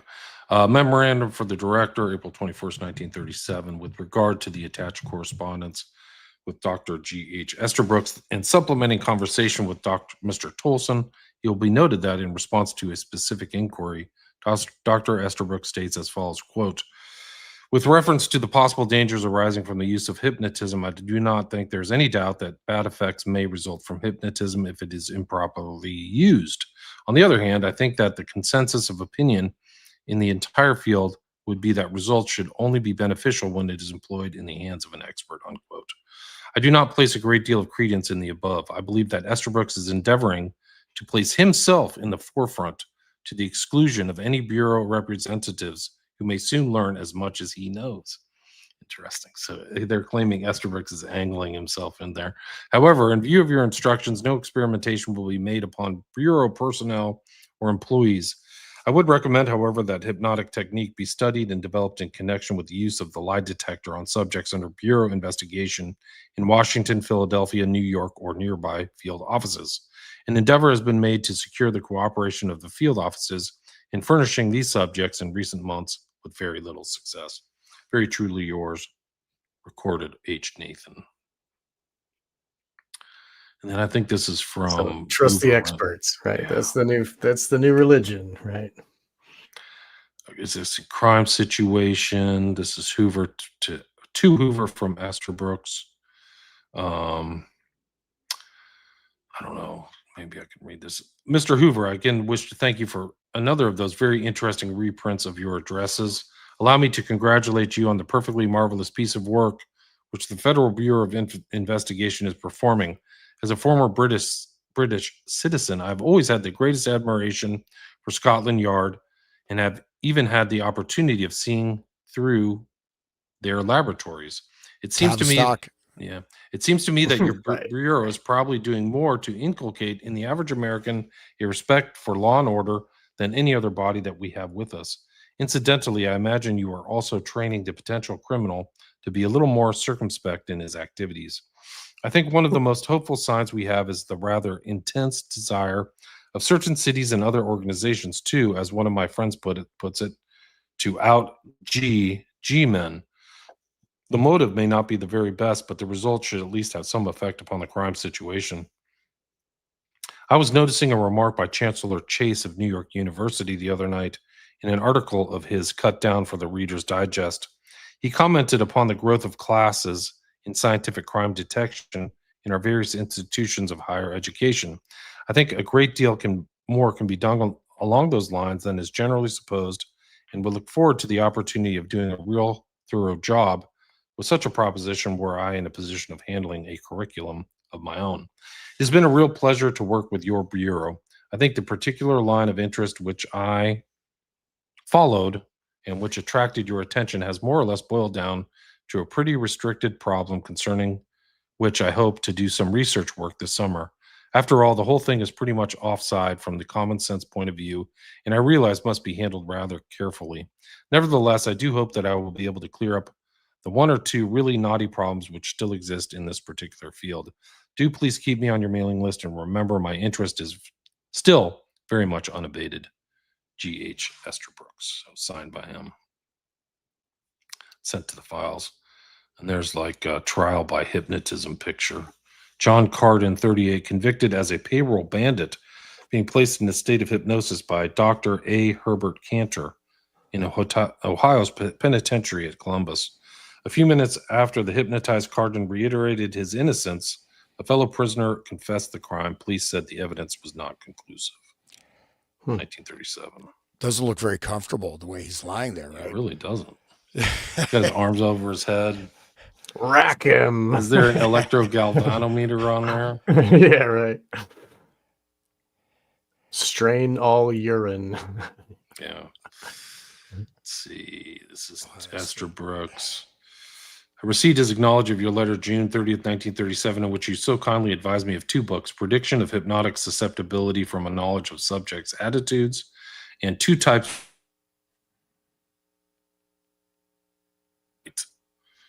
There's just tons of there's a ton of stuff people studying this in 1937. There's just no question about it.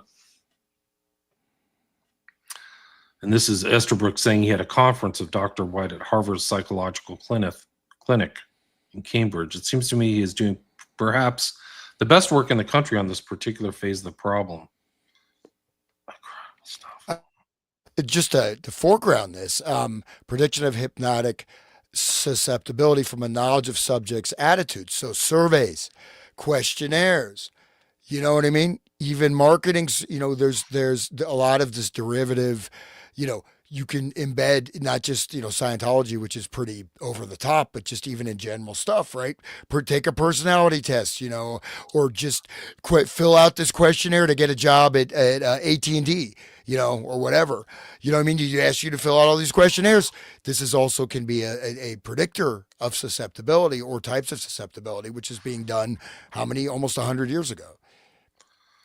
Think of the levels now that they've got with the social media and all the digital everything. And Do you want to take an IQ test or whatever? I don't know. Yeah. Take a personality test.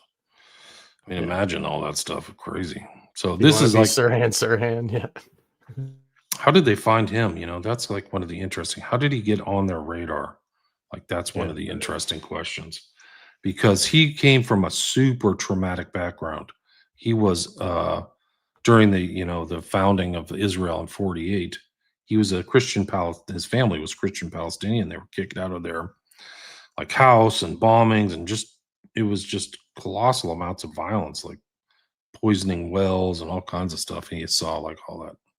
So I wonder if that's one of the purposes of destroying Gaza so much, is to make them all so traumatized that they can all be Grok the Clown, and their children too. Like the people that live in Gaza that survived are all children, right? if they make it, yeah, very much. Yeah. I think wonder, so. I mean, it's probably on purpose. I don't know. Anyway. Let's see. Why don't we try this one? Anybody want to read 184? I can read this. 184. Yep, I can read. This is okay. Worth Distributors, Chemical Products. They've got a fancy.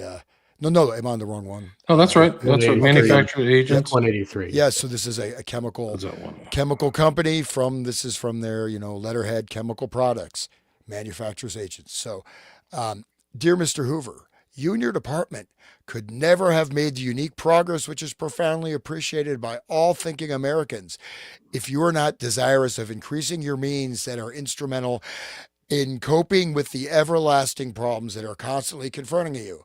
I am aware of the fact that you are pressed for time, and therefore I shall state my case briefly.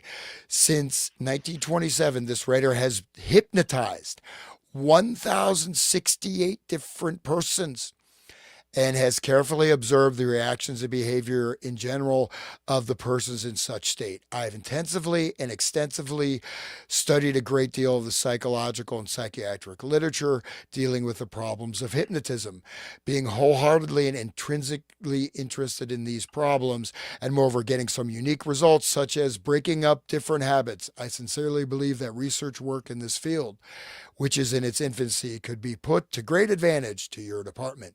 You're indubitably acquainted with the fact that a person never lies in a state of hypnosis. This fact alone, in my opinion, is obviously of great importance to your department. Briefly, herein are salient data concerning myself: BS, Colorado State College, postgraduate work, 1 full year at University of Kentucky, AM in psychology at the University of Missouri.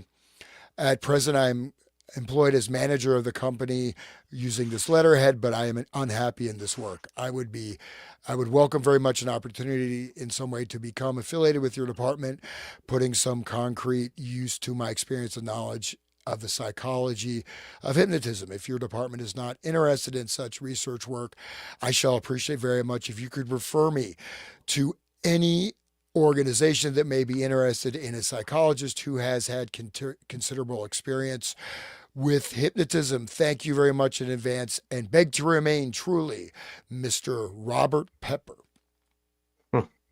Dr. Pepper. Wow. So, I mean, they keep stating a person never lies under hypnosis. They say it like it's true. And it's part of their basis of understanding all of this stuff. But is that true? How do they know that? Like they say it like it's a fact. Oh, you remember, no one ever lies. It's like something that they've trained into them to say. It's like, this is, you know what I'm saying? How could they have never lied when they're turned into a chicken on stage? How is that not a lie? It's a human. Why are they a chicken? You know what I mean? Right. That's a lie right there. Like, anyway. Let's see. Anybody want to read this one? This is between Esther Brooks and Hoover. This is 186. Go ahead. Mine. Just one thing, this Robert Pepper guy, I tried to look him up, Dr. Pepper, right? Sergeant Pepper, but I can't find anything on him. He seems to be just sort of, an anomaly, so, or whatever. And pepper is the black as opposed to the white, So, okay, this is 186, Harvard University Psychological Clinic, Cambridge, Massachusetts. Dear Dr. Estabrooks, I have just been looking for the results of Dr. Sevech's experiments in retaliation to hypnotic susceptibility, of which we spoke on your recent call here. As we were able to obtain only 9 subjects who had been tested for hypnosis, it is, of course, impossible to be greatly impressed by coefficients of correlation, but the results are so encouraging that we are going to continue the investigation next fall. You remember that Sevech, I don't know how to pronounce his name, measured the duration and extent of the involuntary rising of the arm when a weight which it had been supporting was suddenly removed. Between hypnotic susceptibility and the duration of rise, we found with our 9 subjects a correlation, and the duration of rise we found with our 9 subjects a correlation of not 0.71, negative 0.71, and with extent of rise 0.15, extent and duration show a positive correlation of 0.48, and a composite rank order in which both are included correlates with hypnotic susceptibility at 0.58.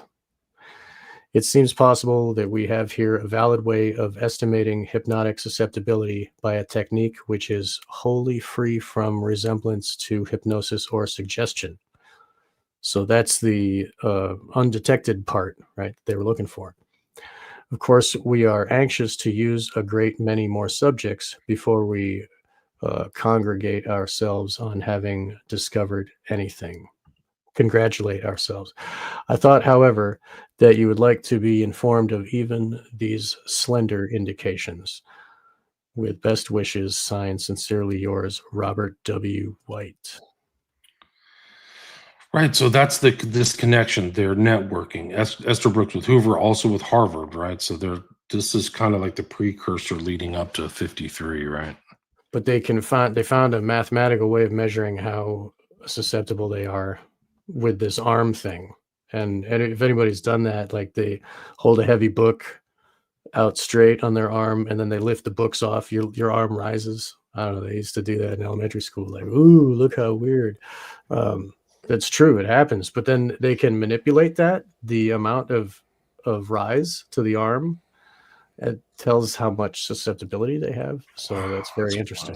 It's also kinesthesiology, right? There's kinesthesiology, and then there's energetic kinesthesiology, which I absolutely recommend nobody get that, because they can rewire. It's a very dangerous technique, right? Because it uses basically the muscle. It comes with muscle testing. So, like, say if you hold something in your hand that's like toxic for you, your arm becomes weaker or stronger. Basically, it's a way of shutting down. The brain sort of shuts down, and then you put new programming in, right, through this muscle testing, lock unlock procedure. So this is kind of the roots of that. So even though may have good health benefits, it's very dangerous, and it is. I don't do it. I'm telling anybody who's hearing me. It's very Thank you dangerous. for that. Yeah. Okay, anyways, my opinion. It's just interesting. There's more correspondence between Esther Brooks and Hoover. Hoover saying I received this from White. So Hoover's in the loop.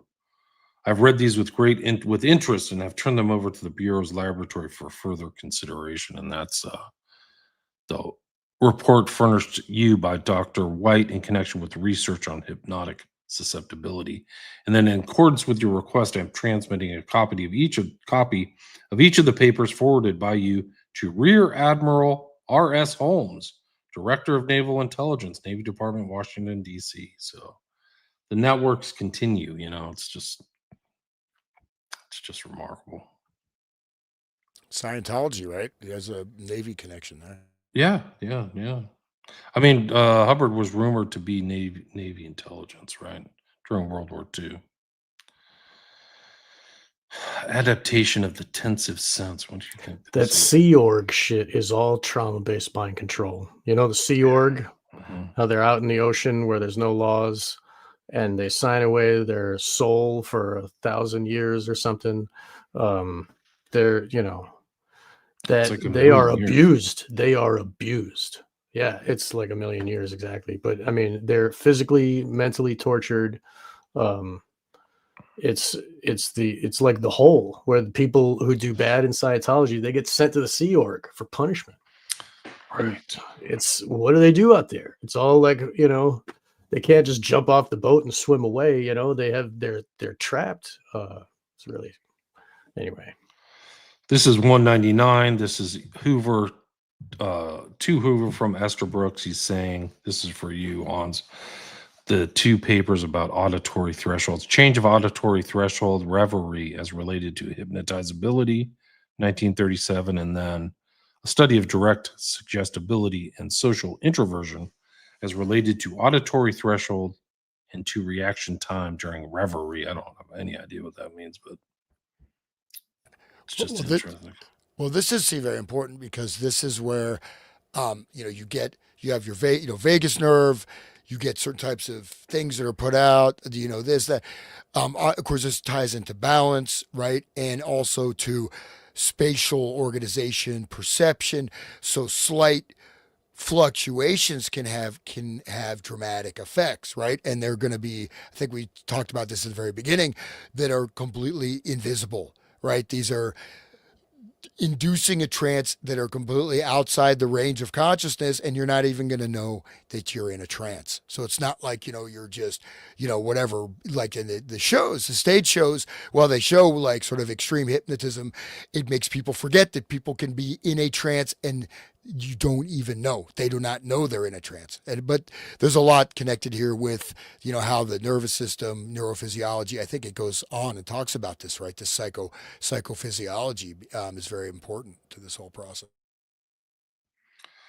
Agreed. I'm at 208. This is Hoagland sending something to Esther Brooks from Worcester, I guess. Worcester. I'm obviously not from the East Coast. Yeah. You could say Worcester. Worcester. I gotta get that. Worcester. Yeah. Austin accent. I It's can't even do it. Gloucester is how it's spelled, but it's Worcester. No, that's Gloucester. Yeah, Gloucester. Yeah, but yeah, Gloucester. Worcester is Worcester. Yeah. But dear George, you want to do it? Go ahead. Yeah, right. Mr. Hoover, we're at 208. I'm at 208. Right? Yeah. Those are all Okay. just kind of like not worthy. Oh, I think you're at 207. Okay. All right. That's too. Dear This is George. mine. Yeah. Okay. So, dear George, I really believe that the electroencephalogram would probably turn out to be useful by way of a study of the percentage of the time alpha waves are present as an index of hypnotizability. How reliable this index would be if it exists is entirely a matter for research. It would be a bit of a major job to standardize it and work the thing out with a statistically reliable fashion. Unfortunately, it is just this that makes the job relatively impossible for us to tackle right now because of the press of work of our regular program. Had we a free apparatus and a suitable graduate student, it would be an excellent thing to try. I am afraid that rather superficial examination of the problem in the brief time in which it might be sandwiched into our program would contribute little or nothing. It is, however, a job which should be done. I do not believe, however, that we can plan in any definite way to tackle it for the present. As ever, Hoagland. Whatever his first name is. I think it's Oakland. Yeah. Yeah. Here, Noticed you want to read this next one? Just to chime in real quick, the use of brain states, right? So we think of, biofeedback and all this coming in the Right. 70s. This is in the 30s, right? So EEG actually was around since 1912 or something like that. Initially used on dogs. Anyways, yeah. So is that the same thing that the girl was getting the test from in that Eyes Without a Face, where they were like testing her and they had the thing with the paper going and making the lines? Is that was that because she had the thing on her head that was reading the Yeah, it reads the electrical activity through, and it's sort of similar to the galvanic, like the skin thing, but it shows different brainwave states. And I'll tell you the truth, like now I've sort of come to doubt a lot of these different things, but basically, just in case people don't know, you think it's alpha, beta, delta, theta, right? But it's actually beta is your normal, supposed to be your normal conscious brain activity. Alpha state is more sort of a dreamlike, daydreaming state. Then you go into much almost like very deep, deep states of more like relaxation, etc. But there can be some of these become very intensely hypnotizable brain states. But and so it's interesting that again this is around from that period, and they're already looking at that.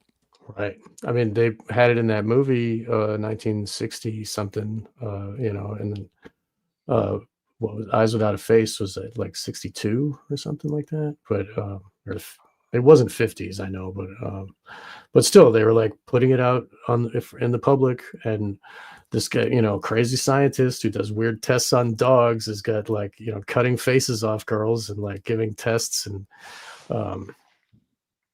it just rings the same as what we're hearing here in this document in my mind. And just one other thing about that article real quick, previously mentioned, auditory threshold reverie state, which is alpha state, right? That's a sort of a hypnotic, dreamlike state. And personality type, social introversion, right? So they're looking at correlating certain personality types with the reverie state, and then auditory threshold, stimulus response pattern. So it's quite right. So again, you're correlating psychology with very specific things. I'd like actually probably look into that, but it's quite interesting, right? Sounds like some stuff that happens at a Grateful Dead concert. Yeah. Okay. So what are we at? 207, 208? I'm at 209. I think we just did this one, right? Didn't we just do Hoagland? We did 207. 208 is from Esterbrook's to Hoover. Right. He's talking about Colgate. You want to talk about that one? December 11th. I'll do that. Right, unless Hans wants to take. Okay, go. Dear Mr. Hoover, I would like you to add the enclosed to my records. They have been doing very excellent work at the University of Illinois on this matter of orientation in the magnetic field. From the reports I have gathered, it seems to me that the resulting conditions in animals was something closely resembling animal hypnotism. I was also told that they were doing work on a machine to use on the human being. And this is 1937, December 11th. He's writing this. Professor Clark Hull at Yale is strongly of the opinion that this so-called animal hypnotism would have nothing to do with human hypnotism, even if such a machine works. I am inclined to agree with him. However, I think you should know that the individuals who are responsible for this research at the University of Illinois are apparently the kingpin is Dr. W.E. Burge, University of Illinois, Urbana, Illinois. He appears to be out of town quite a lot, and I would suggest that perhaps it would be easier to contact Mr. P.G. Kruger if you wish to do so on this matter. Cordially yours, Esther Brooks. Copies destroyed 1964. So something survived. There's all these receipts and stuff. Let's see. There's one that I think is just interesting and maybe a little bit ahead, but this is page 212, just to show his stance. I think it's great, if you don't mind. I'll read this real quick. This is George Estabridge to Hoover. I wish to thank you for the copy of your address on public duty and law enforcement. Frankly, I think your reactions on the parole situation are very much to the point, and someday the American public will probably be educated to the point where it will no longer tolerate this sort of thing. It would be so much simpler if we could just run in an iron-handed dictator who could handle all these things as they should be done. Unfortunately, if we look at the European situation, that doesn't seem to be such a good idea either. I guess the whole thing is just a question of education, and it isn't easy to education 120 million, especially when very powerful forces don't see eye to eye with your educational program. Sincerely, cordially yours, George Estabrook. Wow. So instead of a dictator, they gave us public schooling, and they're going to have the same result in the end, right? He's saying iron-handed dictator, and notice he says education. So we're not talking about a process of education. You're talking about mind control, stamping, yeah. 120 million. So education, it means like this is like a reprogramming. You're reprogrammed. You're walking out of there. You're not the same. It's like, you know what I mean? It's like the Pink Floyd video, another brick in the wall, right? Literally to education.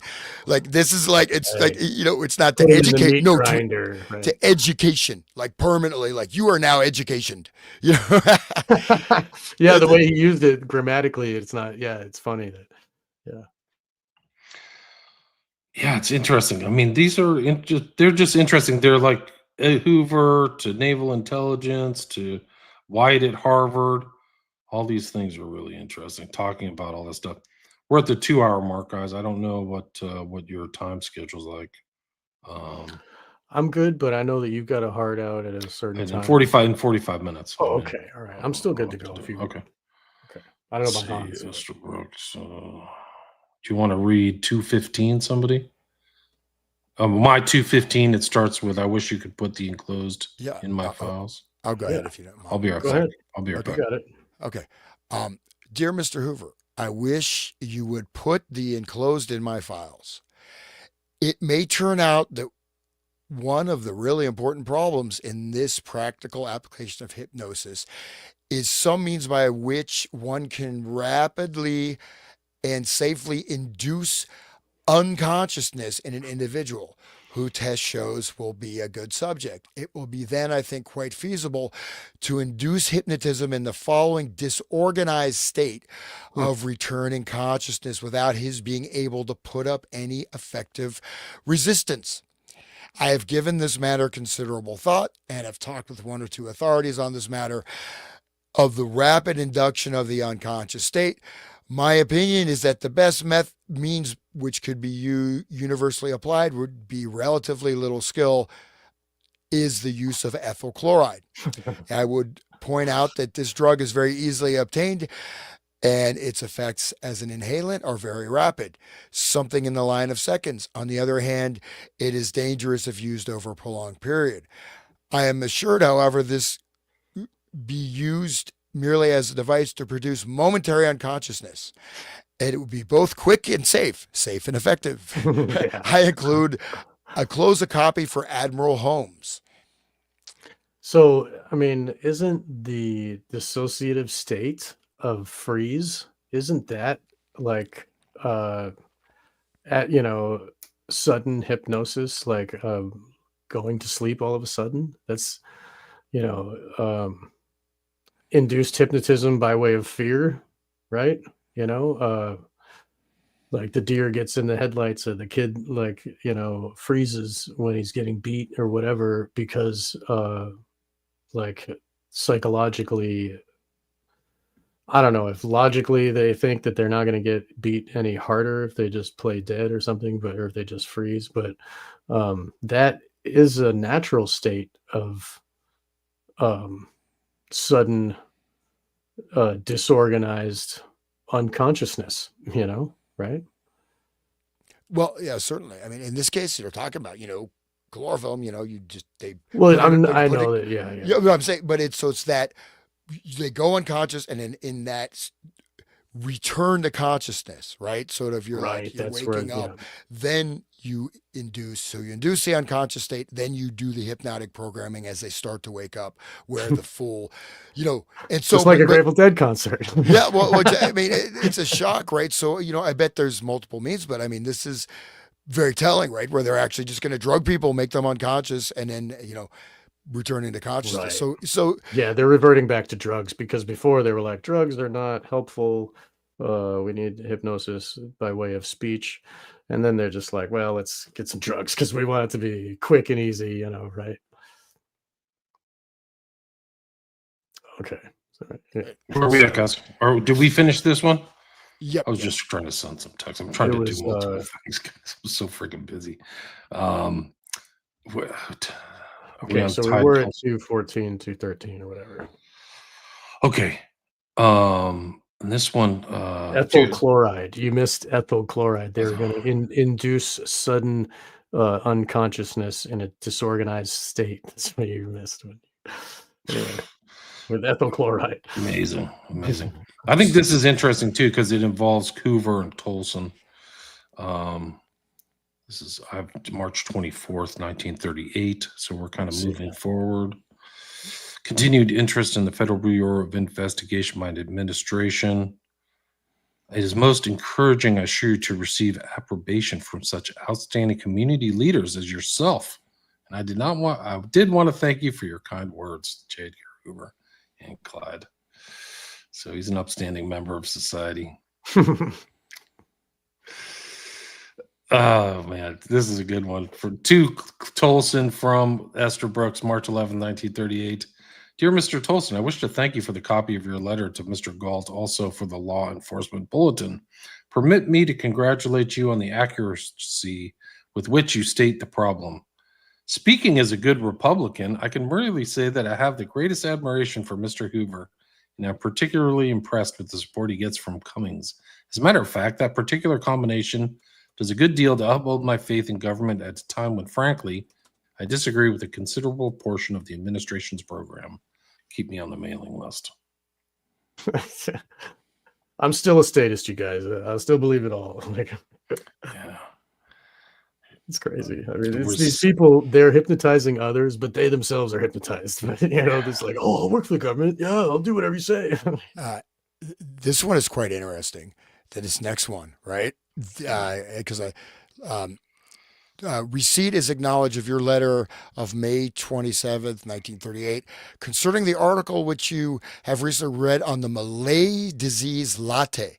I am very much interested in your observations regarding this unusual malady and want to thank you for your thoughtfulness in writing to me about it. Sincerely yours. And that's going to be, I guess, J. Edgar Hoover.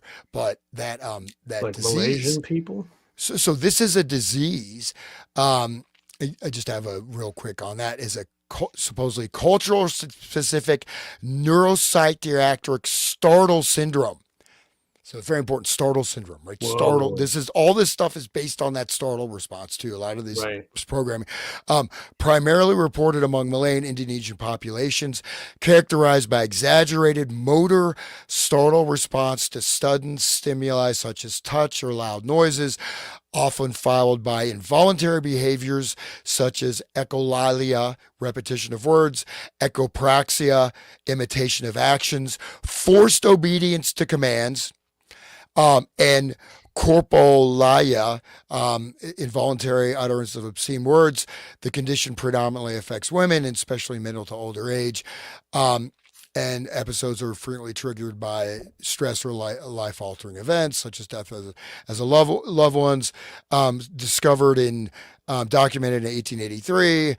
And it basically considered a quirk rather than a It's not a pathological disease from like a bug bite or something. tradition, but historically associated with cultural beliefs involving shamanism, witchcraft. And it was once listed in DMS-4, it was removed in the DSM-5, and now categorized under more general dissociative or unspecified disorders. But this, you think about this is pretty interesting in terms of what this disease is. So, commands going into, these states. I mean, look at Trump derangements. And I mean, there's almost like these people are suffering from this lata, whatever. I mean, Yeah. And they do, yeah. Oh, I mean, total robot, that's their goal right there. I mean, total robots, if they could harness a disease, all they got to do is just infect the world with it. Right. Have you ever heard of a doctor named Seligman? Seligman? He's a kind of a modern behavioral psychiatrist. But the guy from Propaganda Report, Brad Binkley, mentions him all the time. He's supposed to be the kind of behavioral psychologist to the politicians. We should have Binkley on to talk about him because he mentions him listen all to the him. time. Yeah. He's great. Yeah. He's another anarchist. Yeah, I've been like listening to the Propaganda Report for probably at least 7 years. I can't even remember. I had him on like 5 years ago, him and Perez, but he keeps mentioning this guy Seligman. I don't know who he is, but I think it's like the modern application of this kind of stuff, which shows that the politicians are creating these kind of like Grockian clowns, like literally people with Trump derangement syndrome, where they don't even know why they're calling him a criminal, or why they're doing this, or why they're going and protesting, or why they're in an advanced state of like hysteria. Or, these are all created. Yeah. That is the new politics now. I remember back when like 20 years ago, they used to talk about issues and the fiscal responsibility and all that, boring stuff that adults talk about. But now it's just like, it's like the WWE or whatever. It's, it's a wrestling match every 4 years. Yeah. Well, no, again, that startle reflex, tied into the, again, parasympathetic, sympathetic nervous system, ties into, your dopamine hit from your likes on Facebook, and all this ties into a similar thing, because at the startle reflex, it cuts everything else out except for that stimulus. And so if you get in a perpetual state of this startle reflex, in fact, you induce it in yourself through your mode of entertainment. Self-induction with your cell phone that becomes mirrored as part of your body, and then, you look at this. I mean, again, they're looking at this condition. How can this be? I mean, they're obviously not studying it to cure it. I think the next document they talk about it. So it's, it's the next step. Did you go mute? Oh, okay. I'm still here. I'm just trying to do something else. Oh, I was talking about Hans. Okay. He's multitasking. Okay. But that's very important what you're bringing up there, and the way that they are inducing this into it is it's totally changed. And if you look at the way that they create and control society now, like the shock doctrine, that book, that like all of everything, the way that they manage people now is through shock and reaction, problem, reaction, solution, right? Like that's how they create a predictable slave. Is they bang on one side of the cage and everybody runs the other way, and then they bang on the other side, everybody runs, like a school of fish. Yeah, well, we can just go to the next page, the 219, right? Again, this is the same topic, Esther Brooks to Hoover. Dear Mr. Hoover, I was reading a very interesting article the other day dealing with the Malay disease Leta. There can be no doubt that people suffering from this disease develop an abnormally, why can't I say it? Abnormally high suggestibility. So much so that they are unable to resist imitating the movements of those near them, even if those movements involve great physical danger, such as thrusting their hands in fire. I hope I have time to do a little more reading on this subject and look up the best literature. If caused by some article of diet or some deficiency in the diet, which would seem highly probable, then it might be possible that the isolation of the drug or diet in question might be extremely useful. Right. That reminds me of the zombie stuff with the fish. Scopolamine or whatever, the angel's Well, breath or devil's breath. That was scopolamine, but I mean the zombies of Haiti, what they have a right. fish, it's like a puffer fish, and they give that to the person, and it makes them like their heart stop and stuff, and it fools everybody into thinking they died. But then they're like susceptible to suggestion. They're like a slave, and I wonder if that because it's like a fish in that local area of the Caribbean, where that's why it only happens there type of thing. I wonder if this Malay thing is because like what he's asking is like, is there some sort of Well, they want drug or something? Well, then, no, in a sense, like to find what that is. What if it is something in the diet? You Right. introduce that in the food supply. Exactly. It's I mean, so easy for them. But I wanted to just what for me came to mind is you mentioned some of this stuff of these channels where people imitate behaviors, right? All the I know like Jackass. I think you mentioned something about some of these things their kids are doing all this like self-harm stuff. The TikTok challenge. Yeah, the TikTok challenge is imitating behaviors, even though it causes self-harm. You have this right startle reflex. I mean, is that not similar in a certain way? Some of those challenges are light yourself on fire with gasoline and a match. Like, so it's really sick. It's like, I mean, how crazy are you? Will you do this now? Like, will you, strap a bomb to yourself for 72 virgins, right? Guys, we made it to page 220. We're on the downward slope to the end of this document. I got to wrap it up. My That's fine. Clock's like, we made it over the hill, though. It's more than half. Over the hill. That's right. Why don't you guys tell people where they can find you, and until the next time, and promote yourselves. Well, how about you first, because you're the guest, actually. William Ramsey Investigates podcast. You can go to my Patreon. I have a pretty active Patreon. You can find me there. You get my books through Amazon or my website, William Ramsey Investigates. And that's basically it. Nothing. That's it. Well, you do great work, and we're glad to have you. Thanks. Yeah, 240 live listeners. So thanks everybody for listening and sharing the show and being involved in this path of discovery where I'm discovering stuff too and getting understanding different facets and different insights. And the network is really incredible, from Erickson to White to Holmes, these naval intelligence and Harvard. And it just shows how expansive it was prior to, whatever happened after beyond World War II. When they got those dictators in power, Right.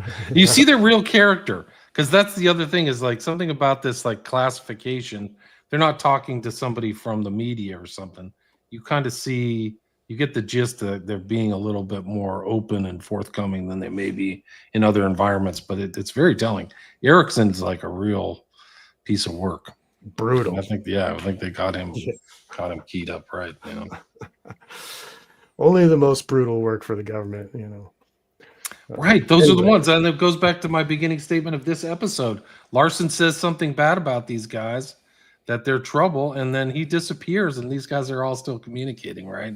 So it's kind of is telling we don't want to talk to Larson. Let's get back to Eller, whatever. That's right. It's all bad apples, and when a good apple shows up, they're like, "Oh, get out of here!" Yeah, get out of here. We don't. You're not willing to use guise or guile or something. Bye. You're not willing to hypnotize your wife in front of other people. No immoral action. Yeah, who knows what she was saying too? Like it had to be something. Well, you see these memos. Like there was a memo a little further back where they're saying, "Oh, all studies of hypnotism are now stopped," right? And it's distributed. So obviously, and it looks like, and then suddenly, well, it's not stopped because they're going, but it goes to the people that they're getting cut out of the correspondence circle. There you go. And we just literally see it. It's right there. We can go back and look at that because I saw that. Oh, all the studies are now terminated from the bureau, and then they're still going. But the guy who questioned it, he's he's out of the loop, right? It seemed like they were suspicious of Estabrook himself. They were like, he's trying to finagle to be on top of the heap, and and then Estabrook's in the other letter, he's like, "Oh, please keep me abreast of all the knowledge." Like he's like pleading to be still in the loop, right? It seemed almost that way in that letter. But I mean, literally, what I want to say, I think, is very, very important, centrally important, is we see Estabrook's calling for, I wish we could have an iron-handed dictator to rule the United States, and education to of the population. This is about population. This shows without, I was sort of speculating that this is being deployed right there. You're talking about mass deployment of the entire population as a stamping mechanism, right? A permanent lockdown mechanism. It's right there. And then this other thing, looking at dietary effects. Look at all the stuff that's come out, right? Of course, anybody, look at all the food additives, man. What is BHT or BHA, all those, TBHQ? Why are they doing that, right? Dude, just so many food additives and everything. And the diet. 40, and so, who knows? But I mean, they're actively, why they want to research it. They want to cure the disease? No, obviously not. It's awesome disease. Why we want this? You see the monkey see, monkey do. Put your hand in the fire. Oh, okay. I'll do that too. I literally just got punted off of my Wi-Fi from my hotel. Okay. Were you guys able to promote yourselves? I'll just do real quick. My show is Resonant State. I'm going to be, I was on Thanksgiving out, but I'm going to be posting more stuff. Resonant State. I am on BitChute under the Resonant State. You'll find me on Rumble, Eyes Wide Open, Hans Utter Investigate. I'm on YouTube, Resonant State, and then also on Spotify and various other channels. And I am also on One Great Work Network, which I'm going to be soon going live with, along with Mr. Sean McCon. Oh, sorry. We're both on the One Great Work Network, and we're glad to have you, Hans. It's great, and you do great work. And so you can find him also when he eventually gets it live, but there's no rush. It's whatever. But it's onegreatworknetwork.com/Hans-Utter will be yours. And mine is onegreatworknetwork.com/Sean-McCann. And I can also be found on Spotify and all those. I Wake the Dead. You'll find my work there. And I've got a new job, and I have like a lot of shows kind of backed up. Like I still have to post number 10 of this, and I recorded 2 more last night, last night and the night before. So there's a lot more work coming. So like, don't fret. I'm working as best I can. I got projects, so many projects, irons in the fire. So. Yeah. So until next time, it'll be episode 12, and I'm hoping to get a really great guest in. I'll see what happens, but I think I can get a couple. I think maybe try to integrate some other people. I'm talking to Mark Shaw in 2 days, who's in contact with Sir Answer, and maybe we could invite him on and just talk about his stuff. I'd be delighted for that. That'd be as great. it integrates into this. I think he might have some firsthand stuff, but we'll see. So he's a pretty well known guy. Written a ton of books. Wrote a ton of books about a variety of different subjects: Dorothy Kilgallen, JFK, other stuff like that. But he's got a new book out, and he's promoting it too. So anyway, thanks guys. Thanks everybody. Thanks for listening. Really appreciate it. And please share the show. Thank you so much. Thank you.